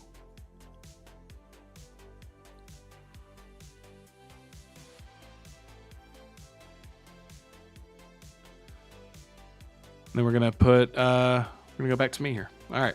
Everybody can see this, right? All right. We have, and I'm going to move myself out of the way a little bit. And then I'm going to take down the comments so we can get a full view here. We got David, the Lost Boys from Sideshow, man. And not enough people are talking about this. This is the full package right here, baby. This right here. I'm telling you right now, man. The whole package on this is insane to me. I love it. Christian Cooper says, you're good, bro. I suffered through. Thanks, Christian. Thanks for suffering through those technical difficulties with me. Mitchell Lawrence says, I'm in two minds. A bloody portrait, I would have straight away. Yeah, I hear you, Mitchell. I know you're really needing that bloody portrait, man. I understand. Hot Toys Hotline says, already pre-ordered. I'm assuming, I know you've got David pre-ordered, so I'm assuming you were talking about Keaton Batman. And then Hot Toys Hotline says David. Absolutely. We're talking about David, man. We're talking about David. Kenny, what I've been saying. Let's move me up here so we can see these accessories too. The VHS packaging is perfection. I agree. That was a huge surprise, and I think that is a brilliant move by Sideshow. A brilliant marketing move. Thrawn says, well, look who it is. Hottie Prime himself, referring to this man right here, Hot Toys Hotline, a.k.a. Connor, a.k.a. Hot Toys Hotline. I mean, that's who he is.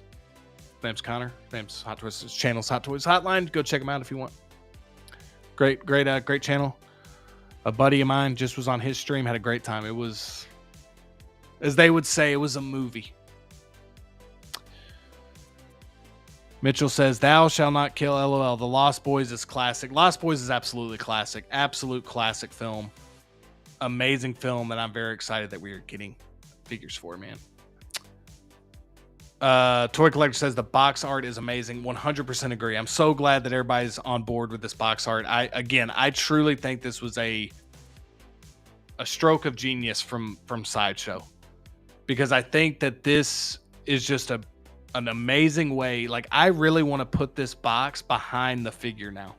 Like, I think that if I start collecting Sideshow horror stuff, this is how I'm going to display it, is like in a line with the VHS tapes, and they're in front of the VHS tapes, man. I love it. And I believe the Beetlejuice has it as well. Mitchell, the Chinese food box is a nice accessory. Yes, it really is. And you can see everything you get with it. You get multiple hands. You get different feet. You get the different sculpt. You get the upside down look. I mean, this is... I know people kind of hate on Sideshow because like, man, for $280, I'm telling you, I think this is good value for everything you get. And again, I'm never going to say that it's a good deal because it's expensive, guys. Like, this shit's expensive. But I'm just saying, like, this is a must-have for any horror collector, any fan of the Lost Boys, must-have, in my opinion. Thrawn's laughing. We got Toy Collector saying, that's the one thing with Sideshow. This and the Beetlejuice boxes are pretty nice. Yeah, I agree, man. I think it's... I think that if they can continue to up the quality on this stuff, and if they can continue to separate themselves with stuff like this box art, for instance, like for me, man, this VHS box art is like such a huge plus that I feel like they can really get in the conversation, man. And I've been saying for a while, like somebody other than Trick or Treat Studios, and I know Mondo's doing some horror stuff, but Sideshow could literally like go all in on horror. And I think that they would really thrive with it because I'm telling you, man, there's so many horror fans and people that would collect these figures. If you would just give us deep cut horror characters, I'm telling you, man, that is still an unrealized thing. If Hot Toys ever decided that they wanted to just dominate the entire world, they would start just pumping these out too. And again, maybe not David from Lost Boys. That's why I'm just so grateful that Sideshow's doing it, because it's like, dude, like David from Lost Boys, Tim Curry, like what, it's cool that we're getting some of these characters that, I wouldn't even say Lost Boys is a cult classic anymore. I feel like it's too popular, but like it's a movie you don't get a ton of collectibles for. Like you don't get a ton of collectibles for Lost Boys. You get a lot of David stuff, and Trick or Treat Studios is about to have those masks of Michael and David. But other than that, man, you're not getting as much stuff from these type of films, and there's just such a big market right there. So Sideshow really wanted to like kind of cut on the 6 game, man. I think they go hard on these figures.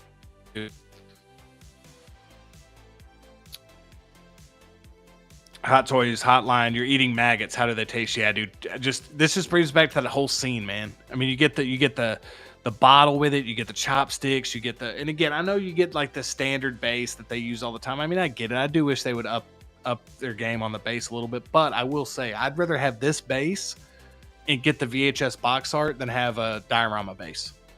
As wild as that. Now, granted, if we could you get this extra piece for the upside down, which is really, really cool. But I'm kind of to the point where like, I love a good diorama base. I love a good DX base, but at the same time, it's, I don't have to have like an insane one for everything. Like the figure kind of speaks for itself on this one, and that VHS box art, I'll take that any day. That's just so badass, dude.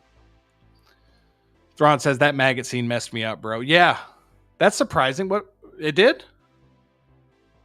You can't eat noodles anymore after that? Thrawn is asking what we're all asking ourselves. Upside down display. Upside down display. You know what? That's a great question. Let me know in the comments below right now if you're going to be getting this figure, first of all. And second of all, if you see yourself doing the upside down display. Now we're going to skip ahead a little bit here. We're going to skip ahead to this because you get a little bit of this sculpt here. And I don't know, man. Okay. So I gotta give like my honest take on this. I don't want to just be the guy that hypes up everything. So I gotta get my critic glasses on here. Okay. This looks good, but another angle I'm about to show you is the one issue I have with this figure that we're about to see. The hair sculpt really doesn't bother me that bad because this is like, I think it's solid. It's okay to me. This sculpt is pretty solid as well. I'm probably going to go default look, if I'm being honest with you, for the most part, just because for me, it's like, I don't know, man. That's the cool thing. If you're going upside down, I mean, let's see if anybody's going upside down here. Is anybody going upside down display? We're going to skip ahead a little bit more here.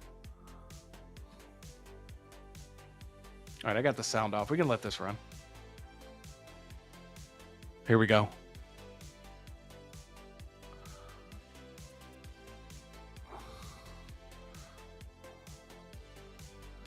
Anybody going upside down display? Anybody? I think I might, man. I mean, I'm not saying I'm going to always have it in the upside down display, but I think I could see myself using this a little bit. Like, I think this is really cool, man. I almost think that, as weird as it sounds, like having those feet and having the upside down ability is cool. I just don't know how it's going to work. Like, I don't know how I'm going to make it work. But this does appeal to me. Boba Fettuccine says, good sculpt, hair, not so much. I kind of agree with that. The hair's not the strongest. It doesn't bother me. Like, it's not a deal breaker for me, Boba. But thank you for being here, Boba Fettuccine. Thanks for commenting. I got your comment right here. It says, I think upside down is the way to go on something like that. I think so, too. It's the differentiator. You know, it's like it makes it different. You know, it's something new. It's fresh. It's like something that you can't do with every figure. It's vampire. It's, you know, it's Kiefer Sutherland, baby. You know, we already know. And let's let this run for a little bit longer. Let's see what else we got here. I mean, guys, I mean, you know, I don't know how old everybody is, but I assume we've all been to a video store. If this doesn't excite the hell out of you, and again, I know we're paying the $280, you know, and I'm going on and on about a box, but dude, this is awesome. This is awesome. This is going to make the whole like unboxing experience really fun. I'm very excited for this, man. I definitely think that it's going to look great. Let's keep this rolling a little bit. Got the VHS. And look, here's what I love too, is they actually have, this is actually like I'm sure that this has all the like information, but you have this iconic carnival scene that we all know. If you've seen the movie, they have the proto images of the figure right there, but it really looks like the back of a tape. It even has the barcode. It even has the WB. It's got like the thing that looks like it's like the, you know, the people that made the movie. It's got like the synopsis stuff. Again, this is probably saying stuff about the figure, but it looks like a true backing of a VHS. They could have just had this completely blank, and they decided to go the extra mile, man. And we need to give Sideshow some credit on this, man, because Sideshow, people went after Sideshow with the Beetlejuice unboxing because of the hair and stuff. And I, you know, yeah. But we got to give credit where credit's due. And for me, it's like, dude, this is a really great thing that Sideshow has done. Not only is this unboxing video great, like I think they did a great job with the marketing here. I think they did a great job with the theming of the way they kind of did this whole video. I think was really cool. I think it's like a differentiator. You know, a lot of companies like Hot Toys, whatever, they kind of just put their blogger photos out, which is awesome. Don't get me wrong. They let the figure pretty much speak for itself. But Sideshow definitely needs to do more creative things like this, you know, in my opinion. Like, I think that this is a really good decision on their part, but they've really got to deliver on the figure. They really do. I mean, if they can start delivering on these figures, man, then I'm going to keep buying. So I have yet to get, the only Sideshow collectible I have is the Michael Myers. That has some issues in it, but overall I'm happy with it. But if they can up the quality on this, you know, then I'm just going to keep buying. Let's let this run for a little bit. And this is cool too. The inside box, the open, the open box look here. Again, I mean, it's your standard stuff inside here, but again, the theming is really good. And here we go. Here's the accessories. I mean, this is, again, if you're a fan of the movie, you're loving this, man.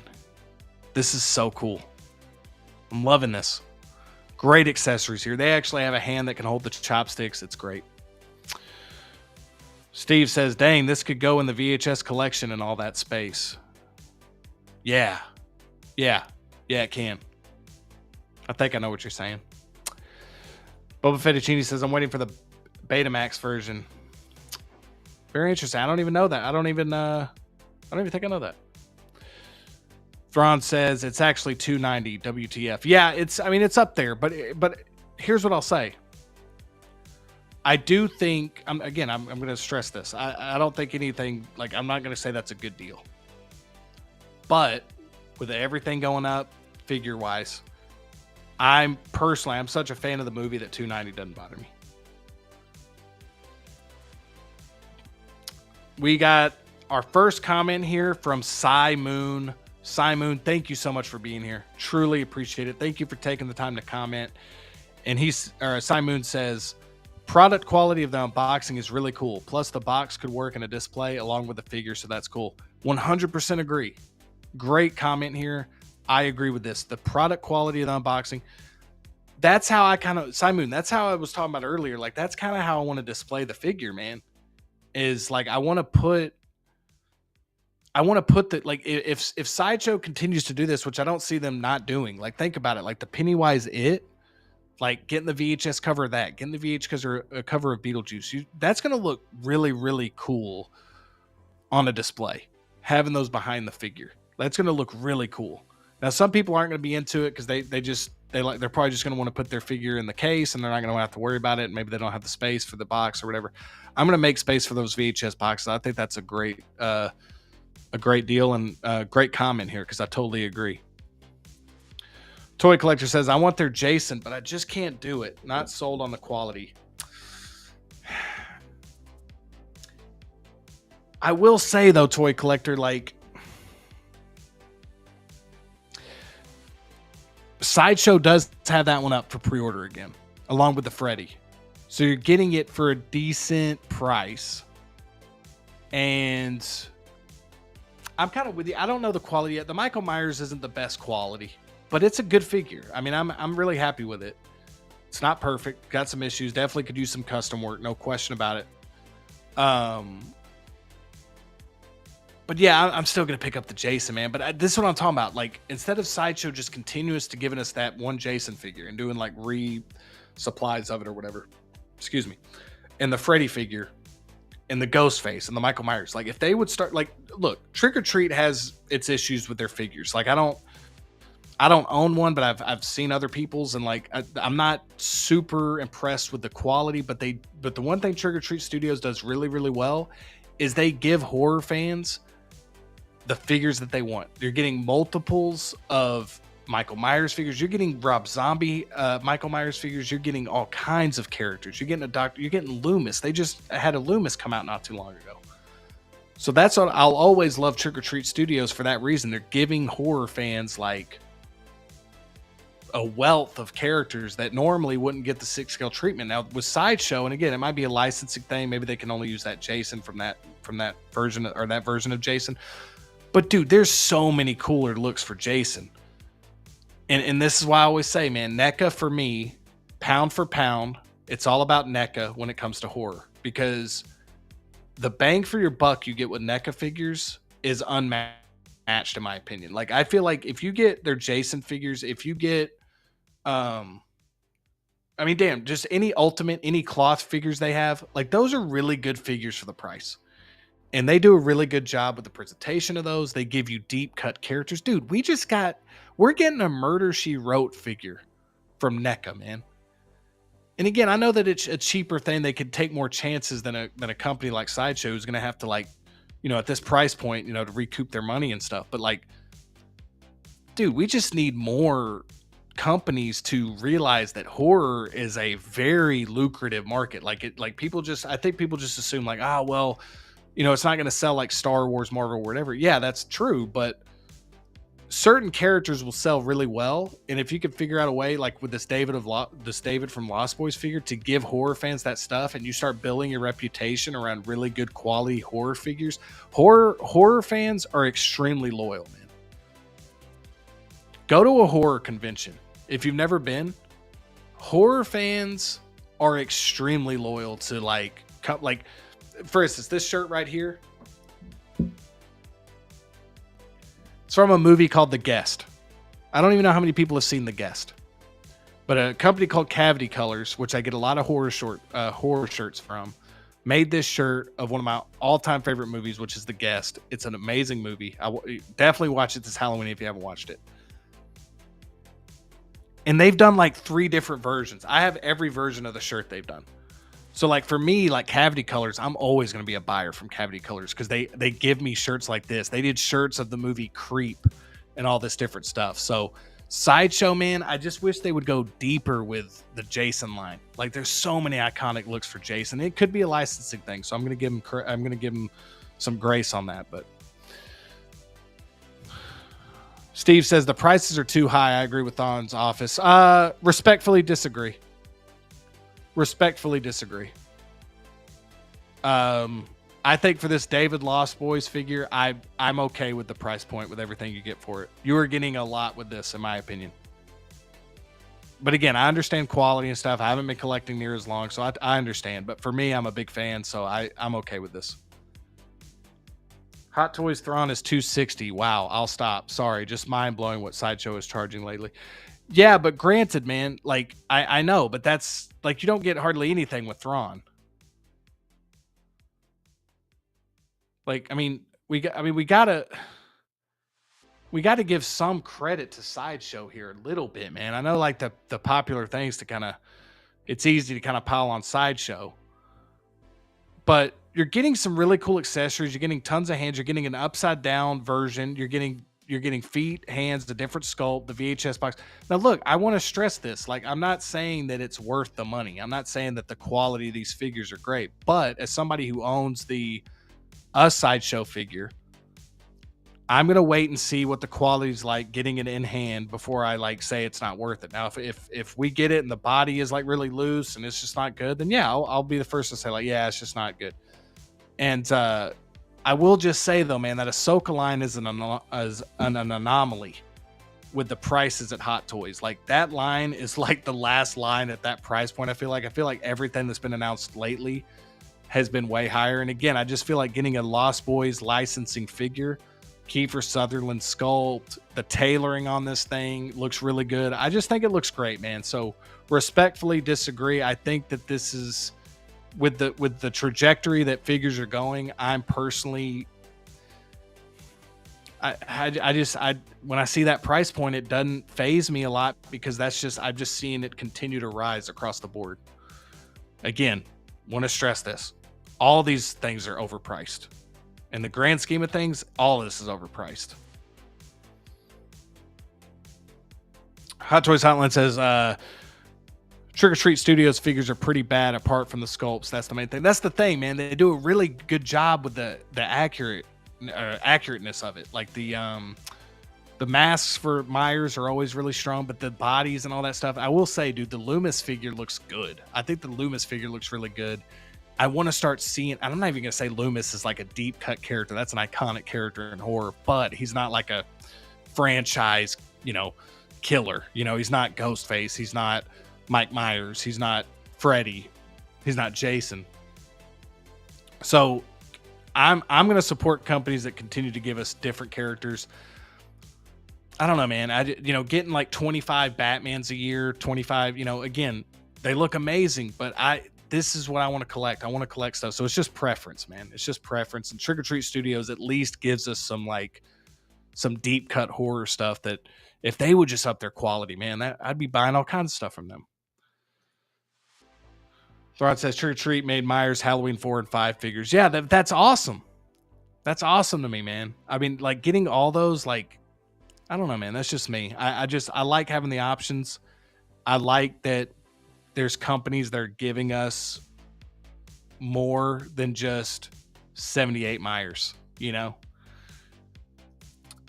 number one. Yeah, when it comes to horror figures, bang for your buck, I believe they're number one. I feel like I would go with NECA over anything else. I feel like, again, bang for your buck. You get a lot of deep cut characters. You get a lot of, they did a great job with their McCready stuff. They did a great job with their Myers, Ghostface Ultimate, the Jason figures, the Alien figures.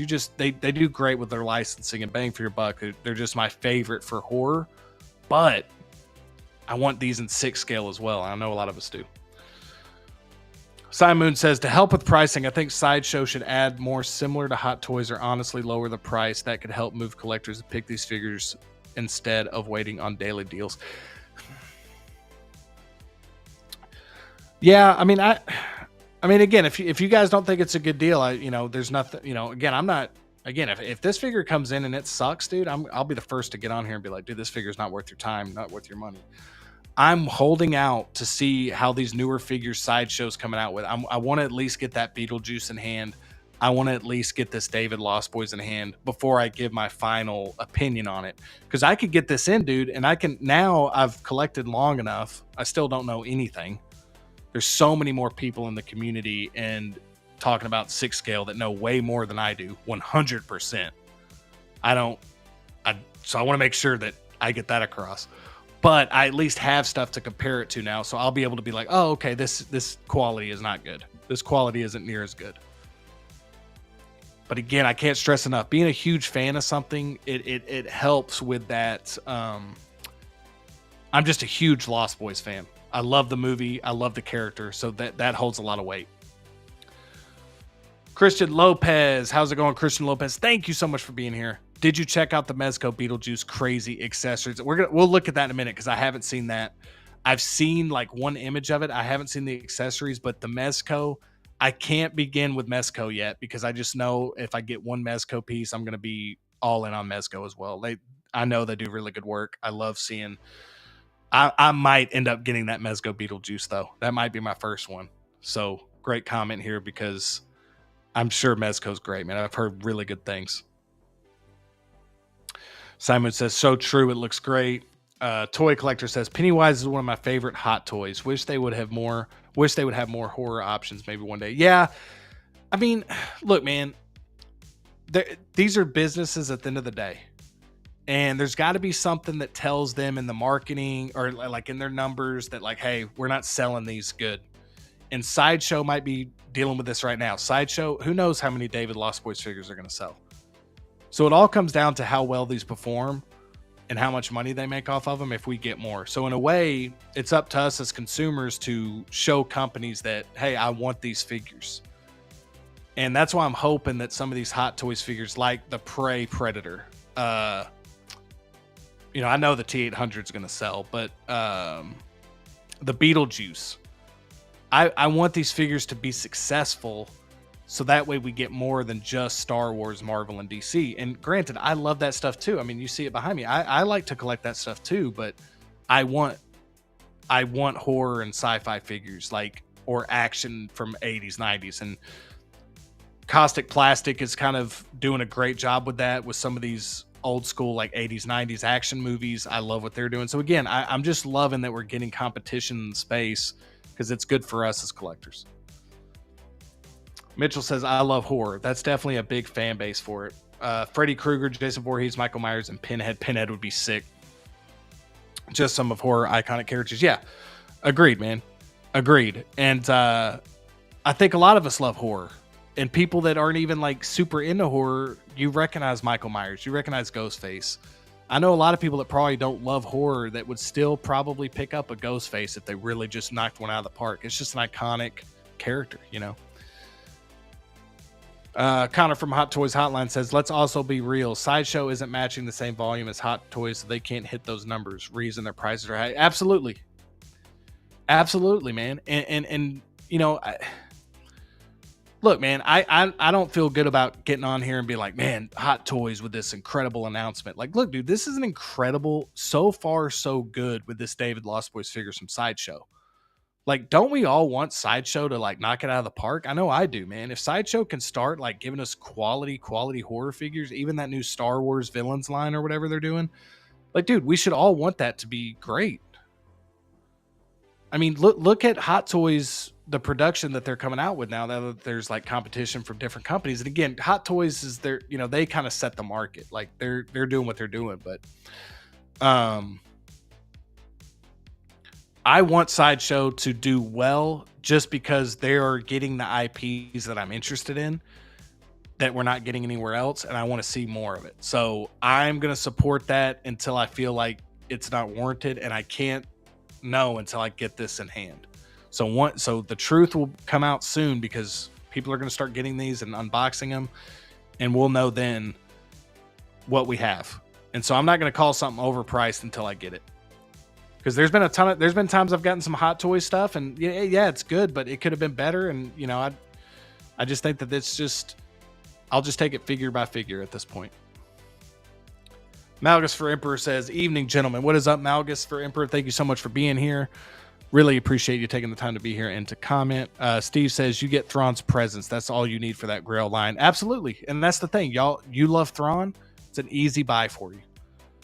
Guys like me and Connor, we love David from Lost Boys. So unless it just came out looking absolutely horrific, this is an easy buy for us. Like, we don't flinch at the price because we know that if this comes out good, it's going to be great to us because of the character.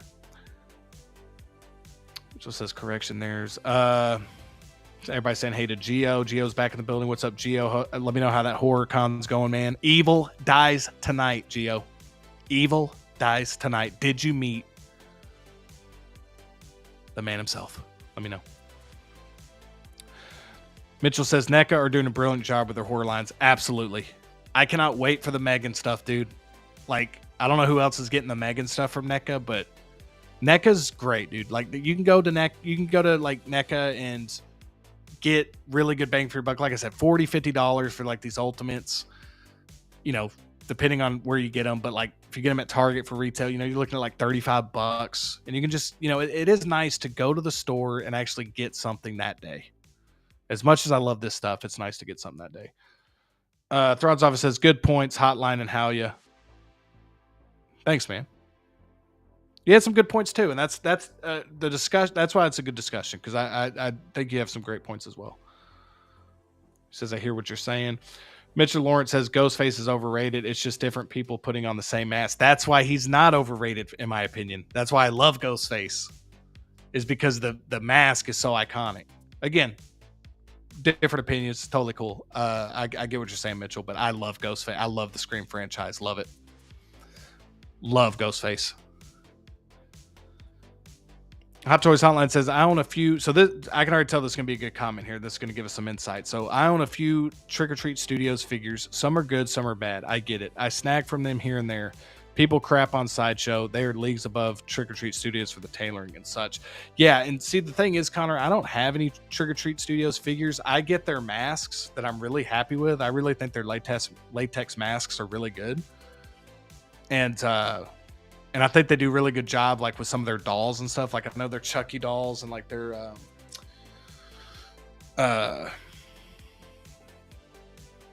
Billy the Puppet dolls are well received. They're, you know, I think they do the Annabelle as well.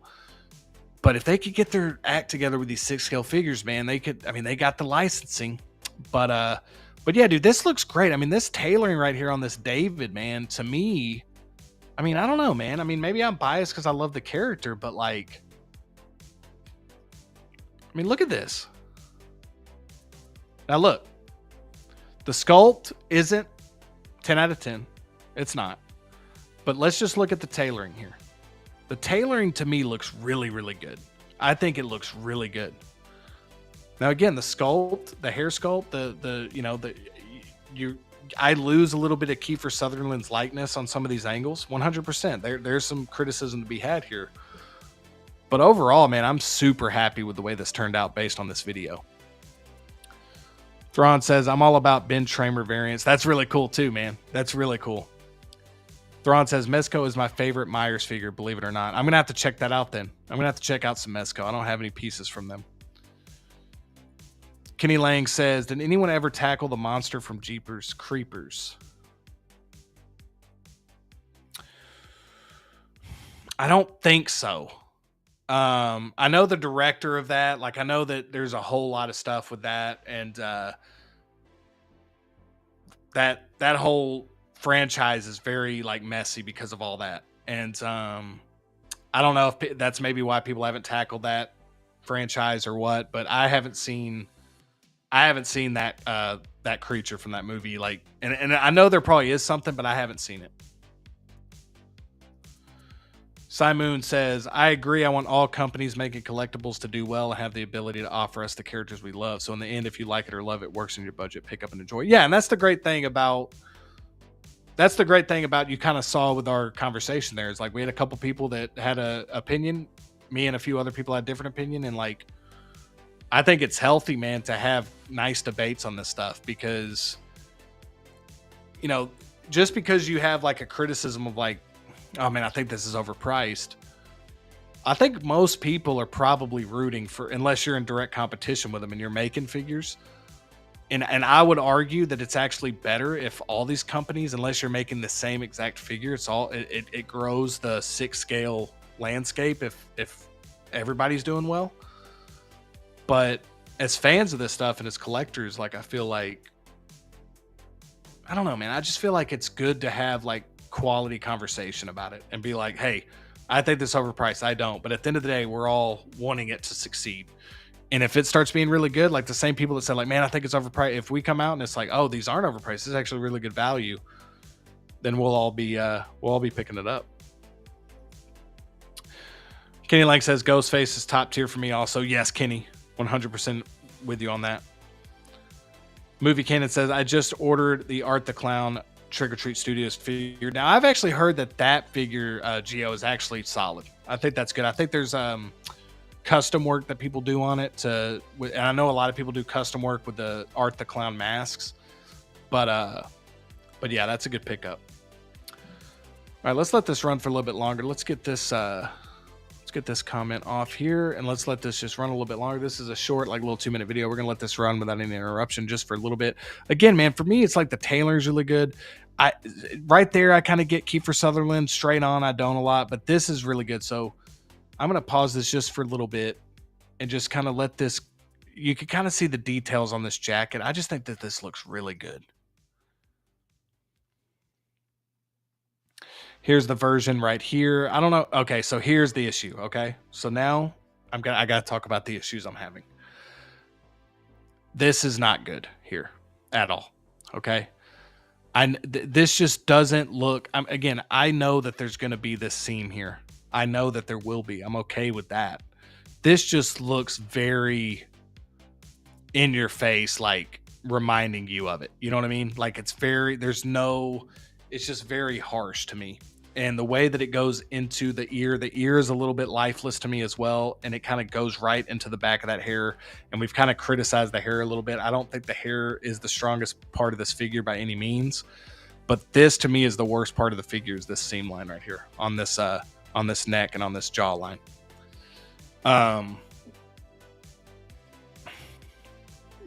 So that's rough. How everybody else feels about that, but it's a little rough. Let's keep this rolling.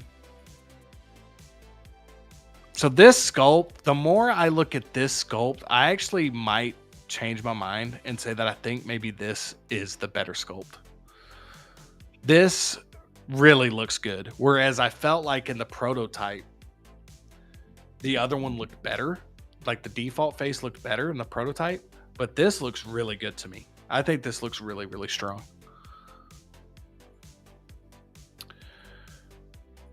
Geo says, I did meet Nick Castle, the original Michael Myers. He autographed the base on my Michael Myers Sideshow figure. Nice, man. What do you think of that Sideshow figure? We were just talking about that a little bit, Geo.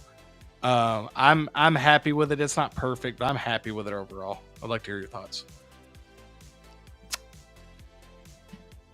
Let's keep this rolling for a little bit longer here.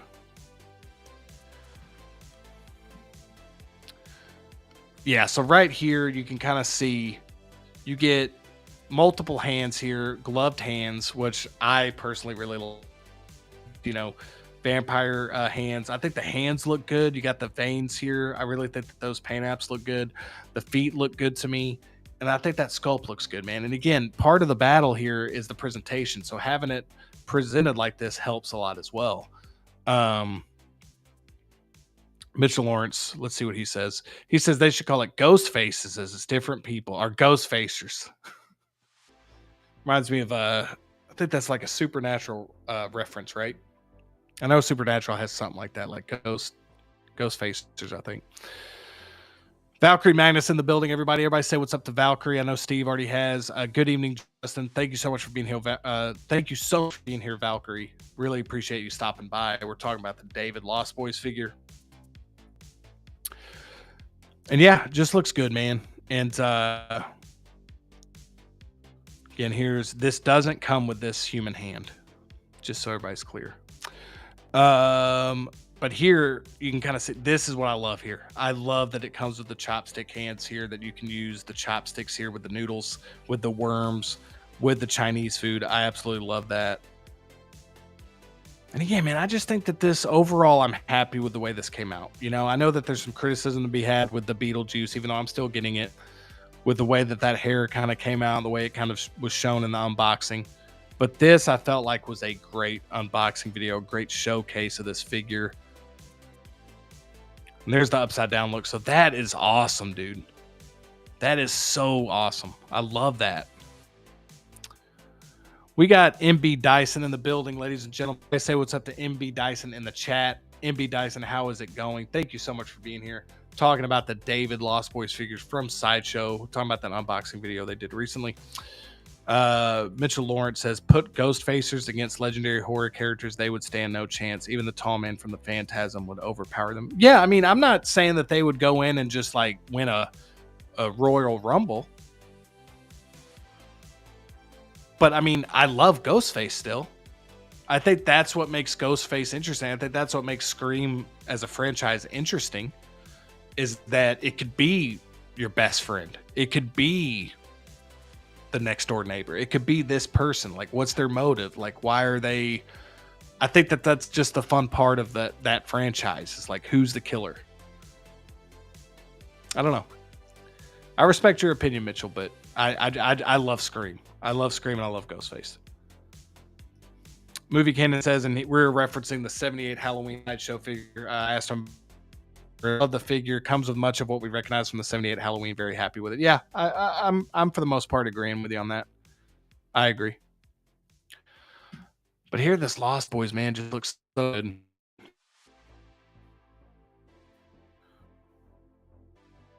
Look at. I mean, that dude, this might be the one. This might be the one right here. That looks really badass. I wonder if we're going to get a Michael figure, man. It would be so awesome to get a Michael. It'd be so awesome to get a Michael. I don't think it'll happen, but it'd be awesome. All right, we're going to finish this up here. We're going to finish this topic up, and then we're going to talk about our next topic here. But yeah, we got, again, one last look here. Let me know one final time if you are getting this for sure. I know people are kind of taking the wait and see approach. I totally get it. This is 100% coming home for me. Cannot wait. One of my most anticipated figures of the year. I hope it turns out as good as I want it to. It looks like it has, but I can't make a final judgment until I get it in hand. But this looks beautiful. This looks beautiful.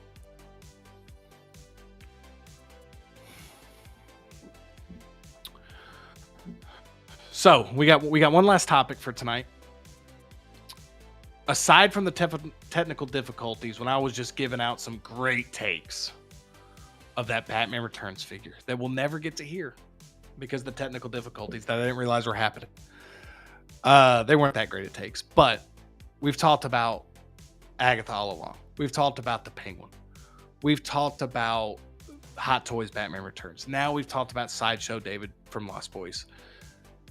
Final thing we're going to talk about, and I think it's a disrespectful thing to not talk about it. I feel like it's not getting talked about enough for how groundbreaking it is. And we're also going to talk about collectibles and stuff within this franchise. But I want to talk a little bit about The Matrix. 25th anniversary of The Matrix, everybody. I mean, let me know in the comments below if this was a big movie for you. This was a huge movie for me. 1999. I didn't see it in theaters. I remember watching it at home, and it just blew my mind, man. Even at that age, I didn't understand most of it. I thought it was badass. But as I've gotten older, I love it even more because it was such a groundbreaking thing at the time that has been like copied, that has been, parodied. I can't talk today. Parodied. And it's just an absolute brilliant film. I mean, I'm going to put my critic glasses on for a second, It's a brilliant, brilliant movie. I love the whole trilogy. And so does my boy Steve. Loved the Matrix trilogy. I remember seeing all 3 movies in theaters. Couldn't believe the cinematography at the time. Yeah, dude. And here's the thing. I didn't get to see the first one in theaters when it first came out. I remember it at home. I think I was too young to get in theater. Well, I wasn't too young. I just didn't go see it. I mean, I was too young to go by myself. I had to, probably have somebody take me. I couldn't drive. I don't think they, even in like PG-13 movie or what they are. This even if I was gonna say I wouldn't even think the time. Went and saw Reloaded and Revolution. It Reloaded blew me away, dude. I love Reloaded to this day. I love Matrix Reloaded. Revolution has its issues, but damn, it hit hard. The philosophical elements of it, like, it's moved on so much, man. It touches on philosophy, it touches on technology, it touches on, it was doing like metaverse stuff before, like it was so ahead of its time, and it felt so unique and cool. Now it's been ripped off so many times and parodied so many times that now it's like, it doesn't have that same effect if you were just to watch it today for the first time. But this was just absolutely groundbreaking stuff, man. It's the 25th anniversary of The Matrix. Just an absolute banger of a movie. Like, I can't, and Cy Moon. Thank you again, Cy Moon, for being so active in the chat tonight. Thank you for being here. Great movie. Totally agree. Movie Canon. I know Movie Canon's a huge fan of The Matrix. Steve, Keanu, the GOAT. Keanu, it's so funny. Will Smith was going to do this role, turned it down. Keanu jumps in, just absolutely crushes it. Will Smith even said, like, he would have ruined this movie. I don't know if I'd go that far, but Keanu was born to play this role. And he fit it perfectly. He fit the whole, like, everybody kind of makes fun of the, like, whoa. Like, that whole thing, the Bill Ted. You needed the to be the audience. Like, he was us discovering this for the first time. It's a great streak of, like, fish out of water. It's like new world type of thing. So, like, he was our avatar through that movie of learning all this stuff. We were learning it with him, and just to see that confidence grow over the movie, the red pill, blue pill, a lot of, in my opinion, a lot of like religious parallels, a lot of philosophy, a lot of it just had a lot on its mind, and it didn't hammer you over the head with, hey, remember, this is what this is about, a multitude of things. But the thing it did first and foremost, which a lot of movies nowadays could learn a thing or two from, is it entertained the hell out of you. And it was smart, and it trusted you as the audience to, like, follow along and to pick up on it, and it trusted you as the audience. And I feel like we're not trusting the audience anymore. Everything's being spoon-fed. Everything's being spoon-fed to us now, man. And it's like, just trust the audience to go along with something. The Matrix was such a smart blockbuster, man. And now some of the sequels, it did get convoluted with that. That was the problem I had with the sequels. It got too, like, it explained too much. It spent too much time with monologues and explaining stuff. But Dyson says, I totally thought I would love The Matrix, but nobody else would care about it. But this one crossed over to the mass audience. Yeah, and I think people were hungry for it, man. It was the brink of the millennium. It was, the 90s was an interesting time because, and I was a kid, man, so I'm going based on, like, some of my knowledge of it, but, like, the 80s was, a lot, you had a lot of push for, like, the consumerism stuff with, like, product placement, all this different stuff. 90s kind of did a little bit of that, but, like, it was a movie that was kind of, like, on the brink of technology advancement. Like, we didn't have hardly any social media at the time. We were just now getting computers that were, like, starting to be a lot faster. Like, it came out at a perfect time. Cell phones weren't even super prominent at the time. So it came out at a perfect time, and it definitely is but it's not a time capsule movie is the thing. Like, it still holds up, and it's still, at the end of the day, it still has that, it's almost as relevant now as ever before, and it just has everything, man. It has kung fu, it has action, it has great set pieces, great actors. The casting is brilliant. Lawrence Fishburne is just beautiful casting. Carrie-Anne Moss, just absolutely perfect casting. Valkyrie says, in 1999, I loved The Matrix and had to see it 3 times in the theater. I am forever jealous that I didn't see this movie in the theater when it first came out. Again, I think I was like, I was young, dude. I was like single digit age. But I got to see the sequels in theater, and that was mind blowing. Reloaded, man. I love Reloaded. I love it. But just seeing The Matrix on the big screen, like, before anybody knew what it was going to become, would have been special. Kenny Link says, I love the video game for PS2. The video games for The Matrix were insanely good. Insanely good. The Matrix revolutionized cinema, Mitchell Lawrence said. It really did. It took a lot of aspects from like kung fu movies. And, you see Tarantino dive into that as well with like Kill Bill and those type of movies. He's a big fan of like spaghetti westerns. He's a big fan of, like Asian cinema and stuff like that. He just affinity for it. And The Matrix was a hybrid of like all stuff. It was like the fighting styles mixed with this 90s like almost punk rock attitude, the way it was. It felt like this just one of a kind thing, and to this day it still does, man. Like it still does. It still holds up extremely well. It's still a fantastic movie.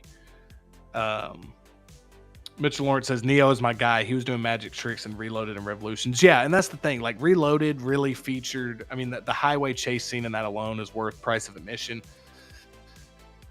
But the reason The Matrix is just such a phenomenal film, like, I always go back to like just the whole idea of the way that they had his character slowly start to become the one. Whether it be fighting with Lawrence Fish, fighting with Morpheus, like the Morpheus, and then he's getting hurt by agents. That rescue scene, him start the programming of it, and they flushed that out and Reloaded. It's like going against the programming that's set for the one, and he's doing it for love, or he's doing it for loyalty, or he's doing it for this. Like it had all that stuff, man. And I feel like the greatest movies in history have that of like it's a hybrid of a lot of different things, Steve says audio is bugging. Damn. Well, we're getting towards the end point, so if it keeps messing up, I'll just call it, you guys, and maybe I'll upload a Matrix video, but I don't have anything else running. He says good now. Okay. Just let me know, man. I appreciate y'all letting me know this stuff.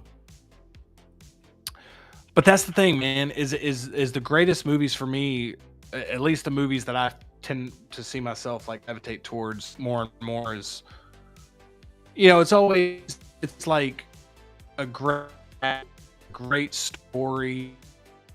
Simple, and it's well, of course it's a great story and great cast. It's a movie. It's like, but so often, man, who don't get that right. And movie can have an incredible idea on the page, and it just developed a great movie.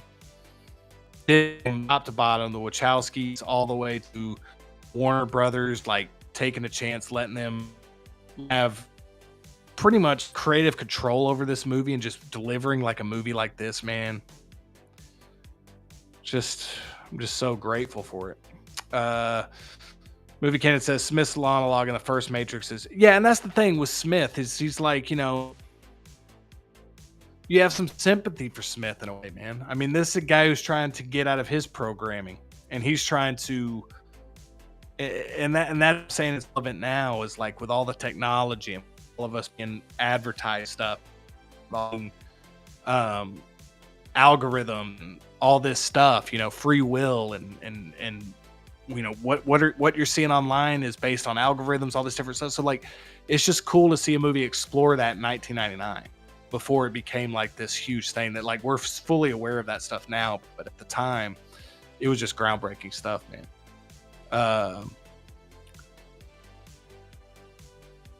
Yeah. I mean, that was the biggest, like, I remember defending that, like, dude, like she'll be in the show. And then a couple people called it, like they made a prediction that she wasn't going to last long in the show, but I was shocked that she was in it for that little bit of time. MB Dice says that sequence on the freeway and Reloaded is incredible. Yeah, and the reason it works, and chase sequences like Chris Nolan's Dark Knight, where they have Harvey Dent in the back of the cop vehicle, like the reason these chase sequences work is because they have characters that we care about involved. Like they take time to, like, in between the action, in between the fighting and stuff, there's human moments of like even arguing in a car. I love, dude. I'm telling you, man. And I know we're talking the Matrix because it's the Matrix 25th anniversary, but just to stay on Reloaded for a second,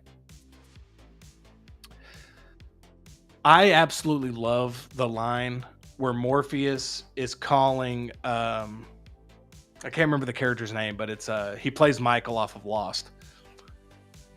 I think it's Tech. Is it Tech or something like that? I can't remember. But anyway, he calls and he's basically saying like, get me on the highway. And he's like, he's basically saying like, he's about to say something. And then he says, remember what I told you? He's like, okay, sorry, sir. And then Trinity's like, I thought you said never to get on the highway. He goes, well, let's hope that I was wrong. And just that right there just shows you that they're out of their depth. They're out of their element. They're facing things that they're just decided. And that's what the great characters do, man. It's like stuff's not happening to them. The characters are a driving force with the action, it's, and just that whole scene where they're sitting on top of the 18-wheeler and Reloaded, man. But dude, the Matrix having like, the shootout scene, the rescue of Morpheus, the philosophical red and blue pill, like seeing the real stuff that's going on, and that whole scene of like what's happened to the real world and what the Matrix is. It's just such a smart blockbuster without being like too smart for its own good. Like it's just smart enough to where you feel like you're reaching for the knowledge, but it explains it well enough to where like you're in the movie and it doesn't take you out of the movie because you're so confused. Now the sequels did get a little confusing, I'm going to be honest, but the Matrix I found that balance really well. Valkyrie says I'm aging myself. No, Valkyrie, I love hearing stories about people. Dude, I want to always talk to people that got to see like Back to the Future in theaters. And that's the thing with cinema, man, is like it transcends age and time and stuff for me. It's like I love hearing people's stories about going and seeing films that I love that I discovered later in life. And that's the power of movies, man, is that, you saw something that I didn't, but me and you both have like a very big impact of Matrix for us, so that's just really cool. Mitchell says, I remember the hype when the first Matrix film came out. Yeah, I mean, I think nobody knew what it was, right? Like, I feel like nobody, like, they kind of were like, what is this thing? Like, it's got Keanu Reeves, it's got like, and Keanu Reeves was a star, but he wasn't like mega star. This put him on like mega star status. Mr. Lawrence says, Hot Toys should have given us a Neo from Reloaded or a 2.0 from the first film. I'm so pissed about this, man. How we're not getting anything for the 25th anniversary of The Matrix is beyond me, man. But I will say, I've never bought a statue in my life, but I'm pretty sure I'm getting the Prime 1 Studio. I think it's like a 1/3 scale or quarter scale Neo from The Matrix. Because I got to have something Matrix, man. And if 6 scale is not going to do it, like officially licensed, then I'll just get a statue. Neo's that type of character. Like, I just think he just represents like a great slice of time, Christian Crossing Cooper says, wasn't there a conspiracy that Agent Smith was a real shows? Well, yeah, there was a lot of good, like that was before like kind of like message boards and all this stuff. Now, like I feel like there was a ton of different theories around the movie and stuff, and it was really interesting.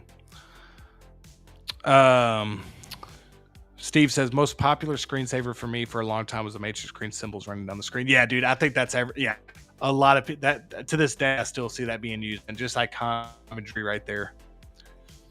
Valkyrie says, I love that line about the highway. Yeah, I love it. Again, man, it tells you. I mean, I'm not going to compare it to the Acolyte, okay?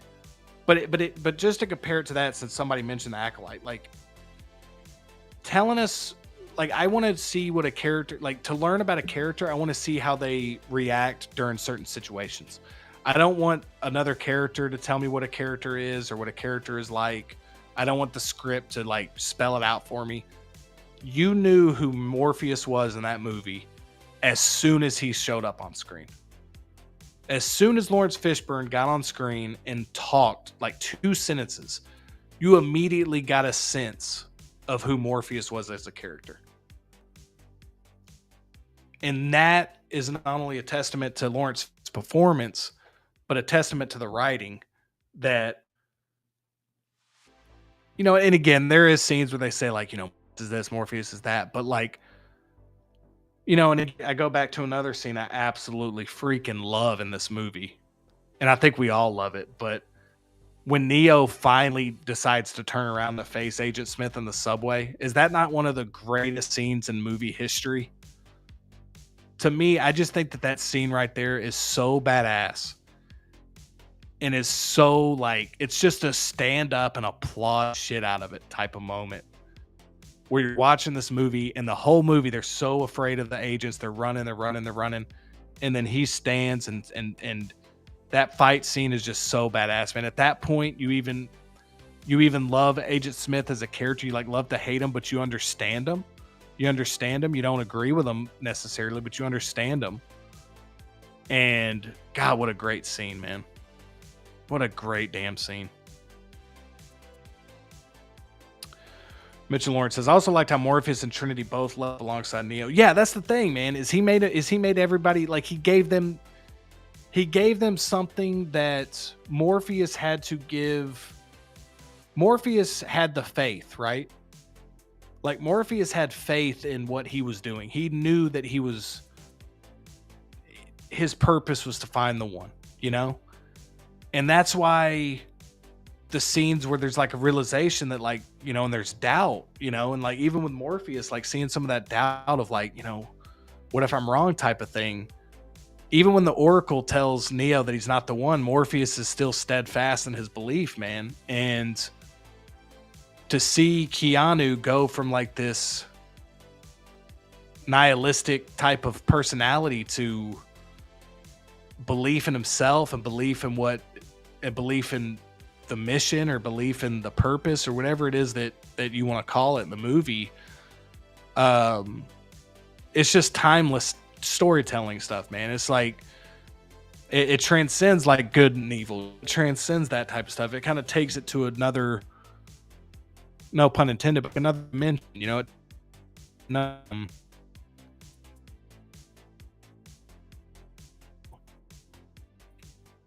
to see that, like you said, Morpheus and Trinity both love, like they became more confident in the sequels because they had Neo. Neo was gonna fight for him. And God, dude, I love it. I think they're reloaded, but he's like, he fights for us. But and even the scene where more like, isn't that fighting for? Isn't that worth dying for? It's such a great and I love philosophy is something I'm interested in as well, and like just having those philosophical questions of in a blockbuster like this where you also get kick-ass fight scenes and great just choreography and great action. Like that's just, me, dude, that's awesome. Mitchell Lawrence says the Prime 1 and Blitzway third scale is cool. So let's look that up.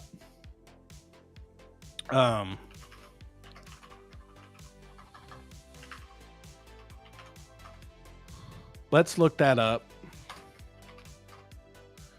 because I want to show everybody this figure. If you're not a statue guy, which I'm not. Oh man. You know how I just said like, dude, I'm going to become a statue guy. I just saw the price for this sucker, man. Damn. All right, we're about to kick it over there, but let's read some comments first. I saw Equilibrium in theaters. It only made like 1 million. It became a cult classic after Bale became Batman. Yeah, Equilibrium was a huge, like, direct to DVD. Let's capitalize on wearing leather. And instead of fighting, we're going to have guns. Yeah. I remember that movie, man. That movie, I mean, in my opinion, no disrespect, not a huge fan. AB Dyson says Equilibrium had a Matrix vibe, but almost nobody saw it in theaters. Yeah, it definitely was a for sure ripoff of Matrix. I mean, they were trying to just, it's so funny when you see these movies, like a movie comes out, it's like, say a movie called The Day After Tomorrow comes out, right? It's in theaters. You're going to, like back when movie store days, used to see these movies that would go straight to DVD, that they would try to capitalize and trick people into thinking it was that, and it'd be called like The Afternoon After Yesterday. Like no bullshit. Like it was like stuff like that, and it would have a lot of the same imagery, and they would hope that people would like be like, oh shit, this is that Day After, this is that Jake Gyllenhaal, like let's rent it. They were just hoping, I think, because there was so much of that. Dark Tamara says the first Matrix is one of the best movies ever made. I agree. Now, I have a big list of like best movies ever made, but I agree, man. I think that The Matrix has definitely stood the test of time, and just absolutely phenomenal. Now we're gonna click over to let's click over to, where's my screen share?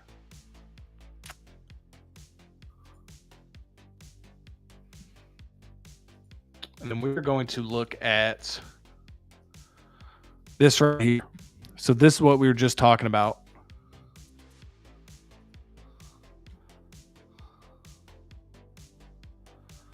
So, and by the way, thank you, Darth Tamaris, for taking the time to comment, for being here, man.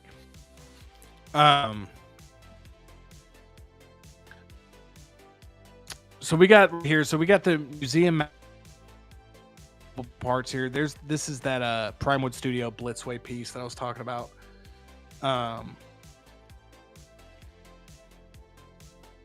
Just looks awesome, man. I mean, I'm assuming this is the newest one, right? Yeah, it's got to be. But I think this is quarter scale, or is this 1/3? Let's actually look at it on Sideshow, because Sideshow gives us like a little bit better of a showing the price and stuff. Let's share. Let's share.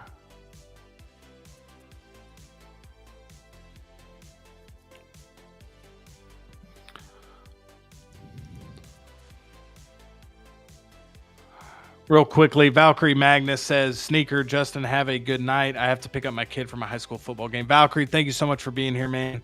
Truly, truly appreciate it. Thank you so much. It means the world to me that you decide to come in and spend your Friday night here with me on our show Casual Friday here, so I really appreciate it.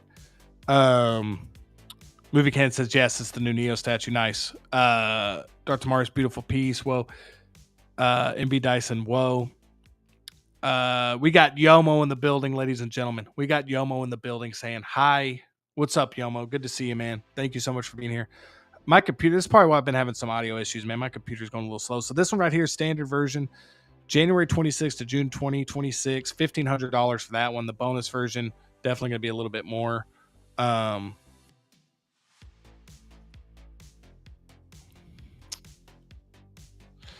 we'll just let that load a little bit. I guess I'm just, there we go. While we're letting it load, we're going to see what Movie King says. This is the only statue I've talked about on Figure Assault. Yeah, I mean, I'm not a statue guy either, but this is probably one that there's a couple of other horror figures that I might get as well, or horror statues that I've thought about getting as well, but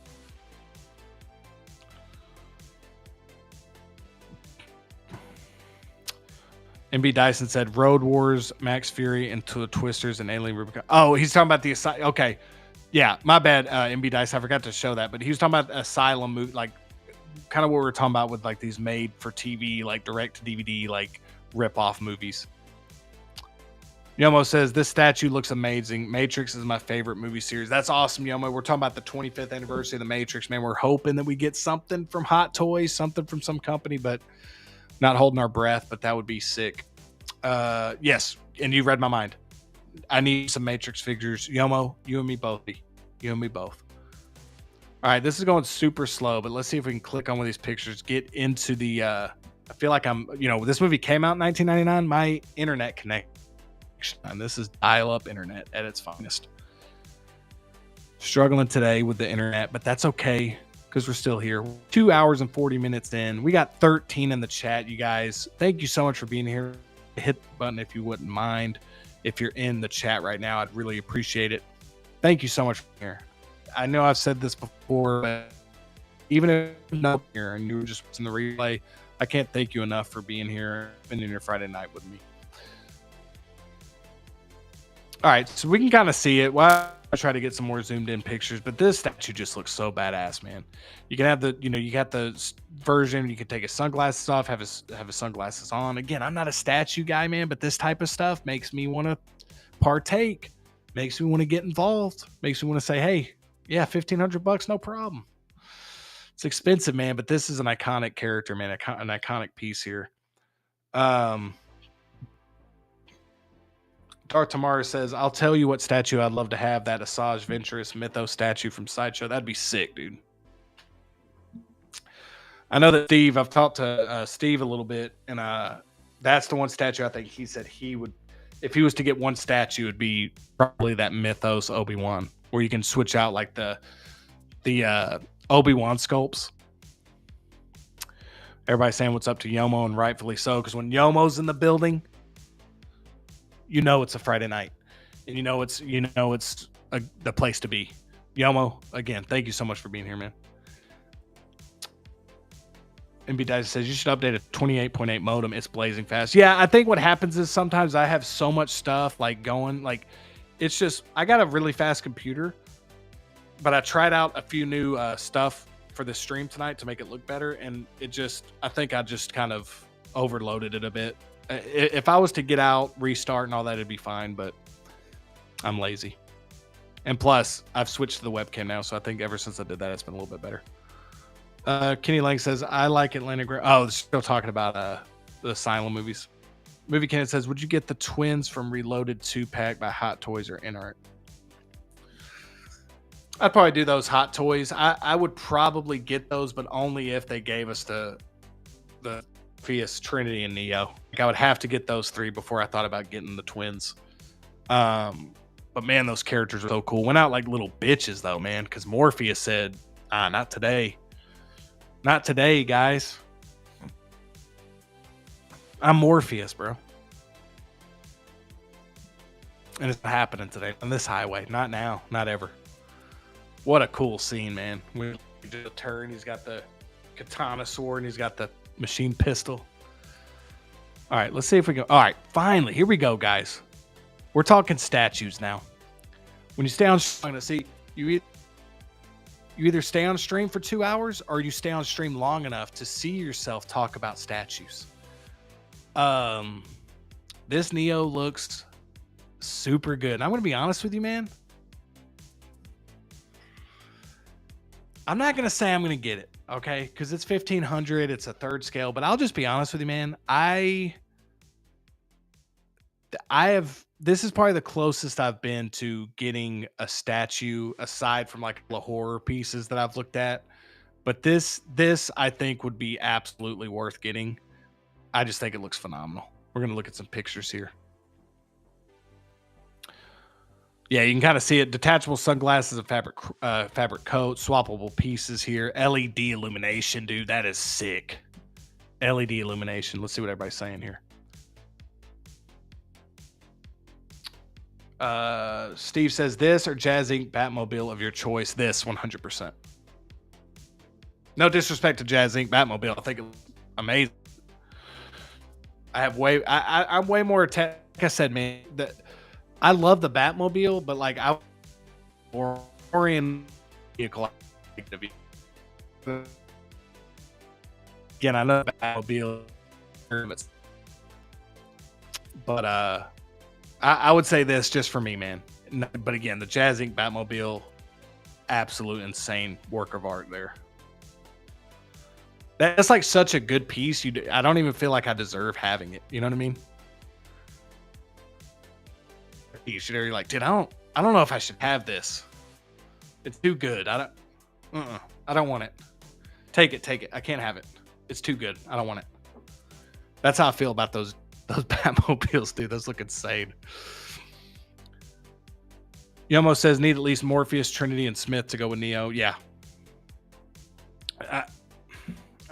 Aside this and like Men in Black, Agent J and K, those are the ones that I just always go back to of like figures I really desperately want, like Hot Toys. Or the reason I say Hot Toys is because I just know like the turnaround on those. Like you're gonna, they'll announce it, you'll get it in a certain time frame. Plus the sculpt work they've been doing.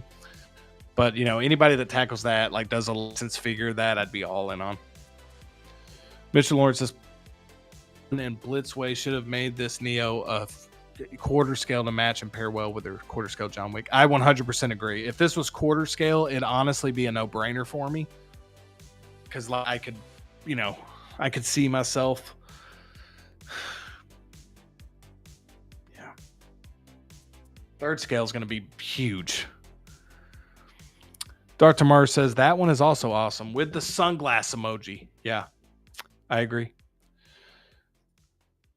That was a joke about dial-up internet from circa 1999. Yeah, I think I did make a 1999 dial-up joke. Was it funny, MB Dyson? I didn't see an LOL, so maybe it fell flat. But that wouldn't be the first time, dude. For every good joke I have about 25 bad ones.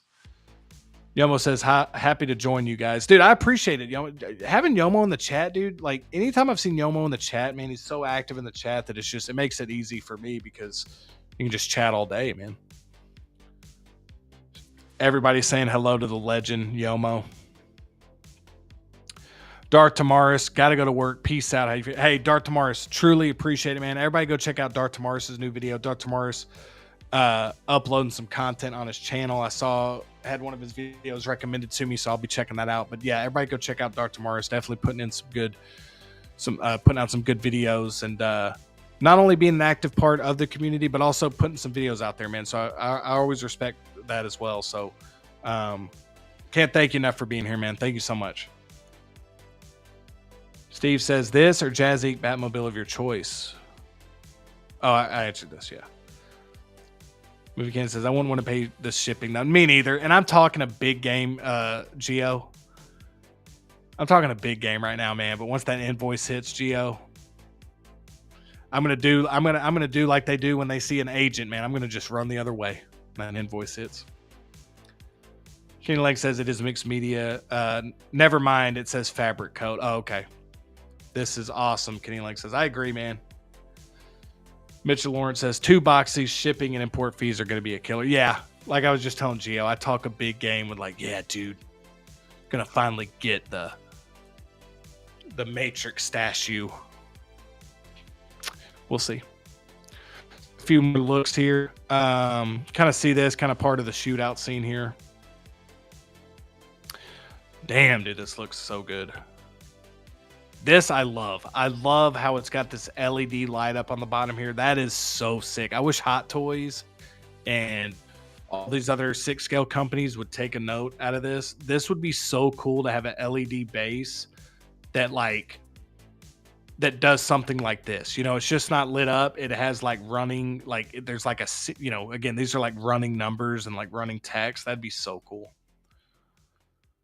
Got the swappable parts, pistols are cool, but you got to go with those. I'm not very well versed. Little machine guns there. Yeah, detachable sunglasses, fabric coat, LED illumination. Man, is it just me or is this maybe the best part of the whole thing?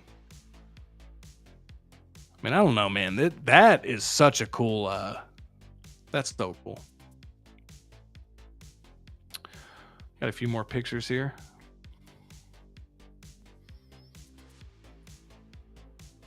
Yeah, with statues, you kind of see what you're getting. But look at this sculpt. Look at that, bro. Keanu Reeves, man. Hair sculpt looks brilliant. Prime One Studio, Blitzway. They're going to knock it out of the park with the likeness. God, it looks so good.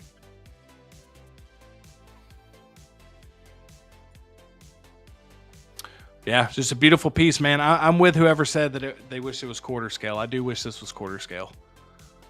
That'd make it easier. Christian Lopez says, Mezco, Beetlejuice next, please, sir. Yeah, I do want to look at that. Give me 1 second, you guys. I'm going to grab 11 in the chat. I hope y'all are still with me. Give me like 30 seconds. I'm going to go get a drink real quick because my mouth is super. I just need to get some water. So give me 1 second.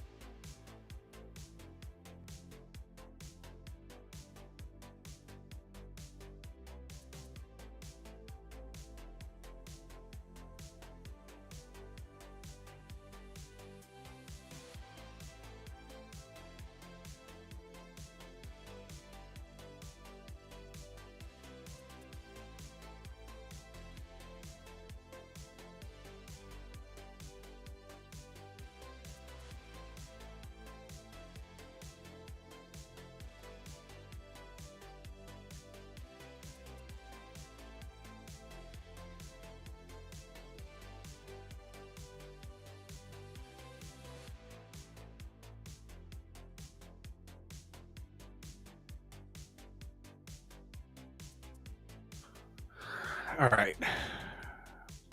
Steve says, got to bounce, guys. Have a good night, everyone. All right. Steve, appreciate you, man.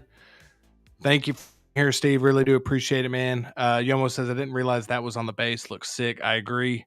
All right. We're going to look at one more thing, guys, and we're going to sign off. I definitely want to look at this Mezco Beetlejuice real quick. Wait, was it? Hold on. You said Mezco, right? Yeah. Okay.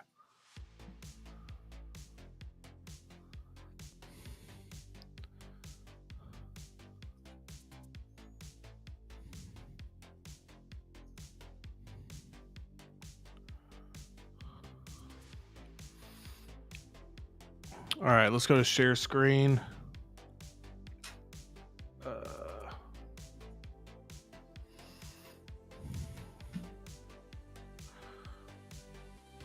All right, is this? I assume this is the one, right, Christian Lopez? Is this the 112 collective here? Got it for 155. Christian says, hopefully they announce more Batman figures tonight. That'd be cool. Christian, what would you want to see, man? What would you want to see? I definitely would like to see, obviously, I know Jazz Inc.'s doing it, and it looks great. That Catwoman from Jazz Inc. looks great, but I would like to see that, maybe Penguin, maybe another Jack Nicholson Joker. That'd be sick. I'd love to see Liam Neeson, Ra's al Ghul. I don't know. Scarecrow. Cillian Murphy.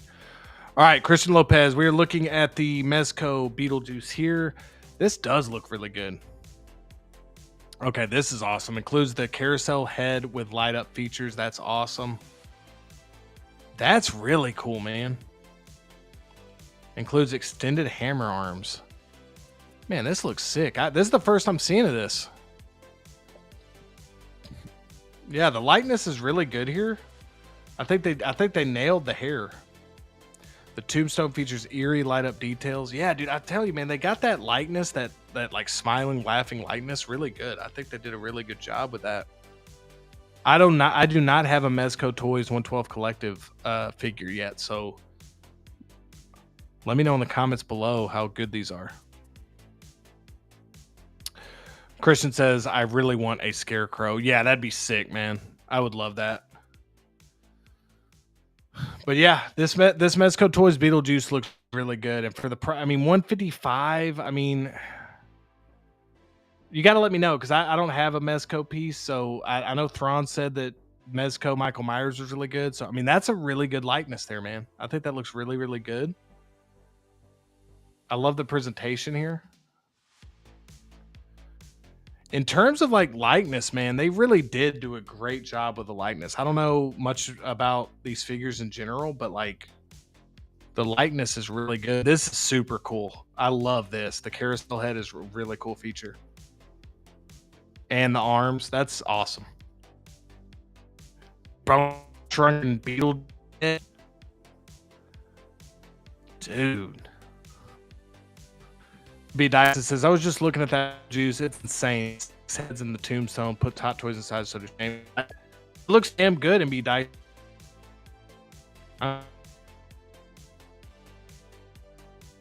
Thank you for. I heard about this, but I hadn't yet. Christian says, check out those accessories, man. Imagine if Hot Toys did those. Yeah, I mean that's. I definitely will check out these. Let's look at it. Let's go through these pictures and then. Okay, so 4 interchangeable heads, dude, and each one looks really. The second one or that third one, like, and that's odd because you would think those would be the most difficult. But I think they nailed the hair too, which is some of these other places haven't done that, man. I love the base. 10 interchangeable hands. You get the tombstone features featuring the, or you get the tombstone. Oh, the tombstone features eerie light up details. That's a great accessory there. Bonus shrunken Beetlejuice head. You got the nail file. You got the recently deceased book. You got the carousel head with floppy features too. Includes extended. Okay, for 150, this is insane.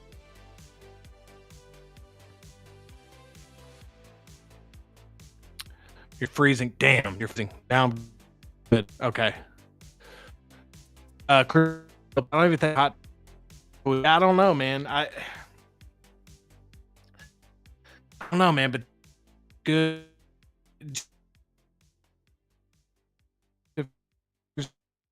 Like I've seen some of the Predator and Alien ones. I've always been interested to like dive in, man, but you got to let me know if it's worth it. You got to let me know if it's worth it because this Beetlejuice looks sick, man.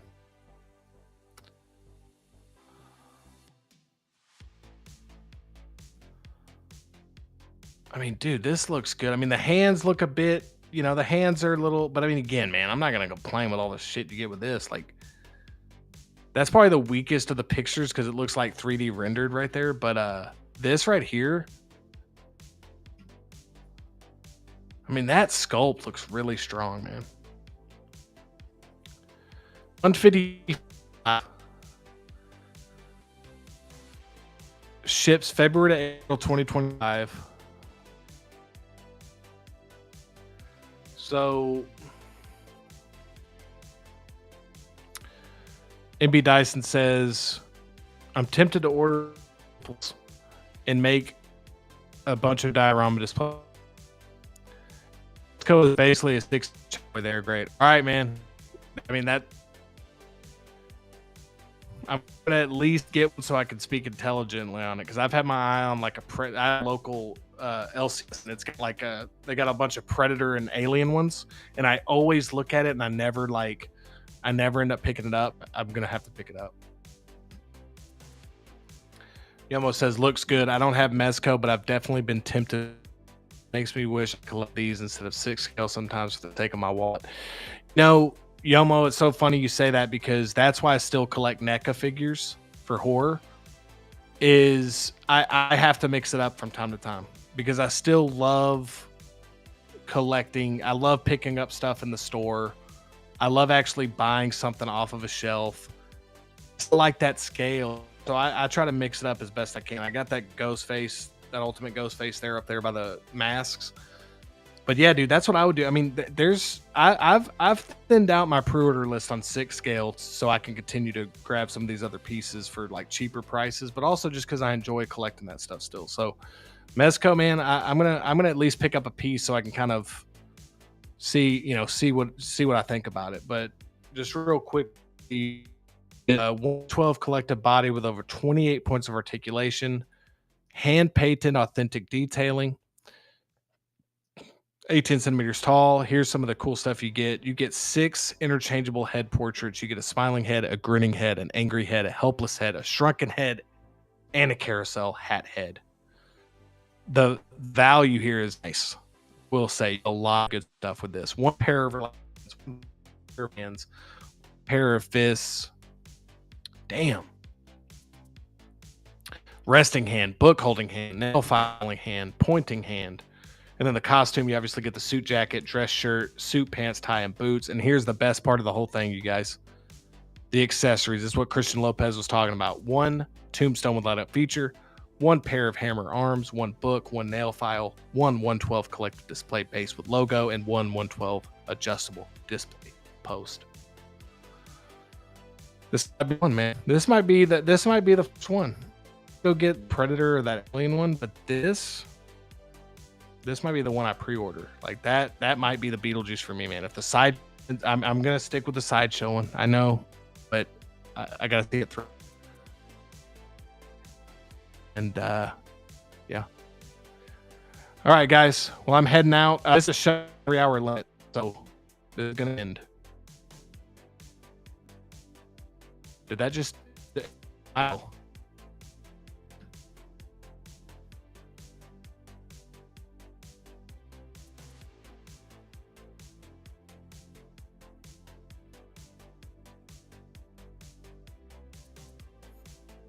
Am I still live on this? I just had a pop-up say that the live broadcast ends in 10 seconds. It was like a countdown. It was scary.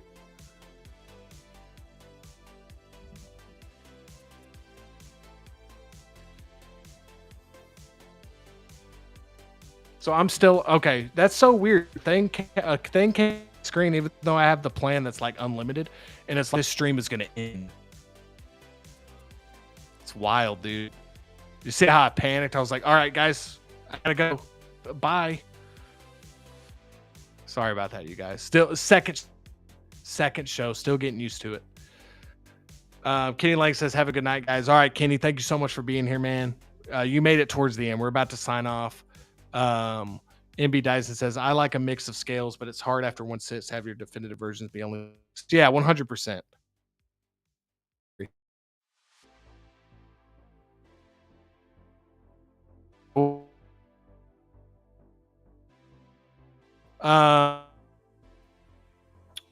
So let's do this before we sign off. So we still got Evan in the chat. I just want to say thank you to everybody. I know that when people start talking about signing off, it's like a good.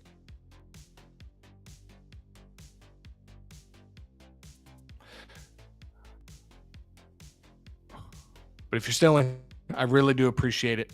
Having a little bit of technical difficulties. I'm going to figure this stuff out the more I stream. You guys, y'all being patient with me. I think that I'll just improve every week, hopefully, with this stuff. So again, means the world that we still have 6 in the chat. This is a 3-hour stream. Truly grateful for everybody that tuned in. Definitely be on the lookout for some videos upcoming. I'm going to have a couple movie reviews that I'm going to be posting this week. I'm going to have a couple of movie-related videos, plus some figure-related videos as well. So definitely be on the lookout for those. As always, man, let's just say bye to Yomo here. Have a great rest of your night. Thanks for the stream. Sorry for tuning in late. No, Yomo, thanks for even being here at all, man. Thank you for even being here at all. And then Christian Crosshair Cooper says, great stream, bro. Appreciate it, Christian. Thank y'all so much for being here. I'm going to sign off. But thank you again. And we'll see you next Friday for episode 3 of Casual Friday. Thank you so much. And I'll see you next time.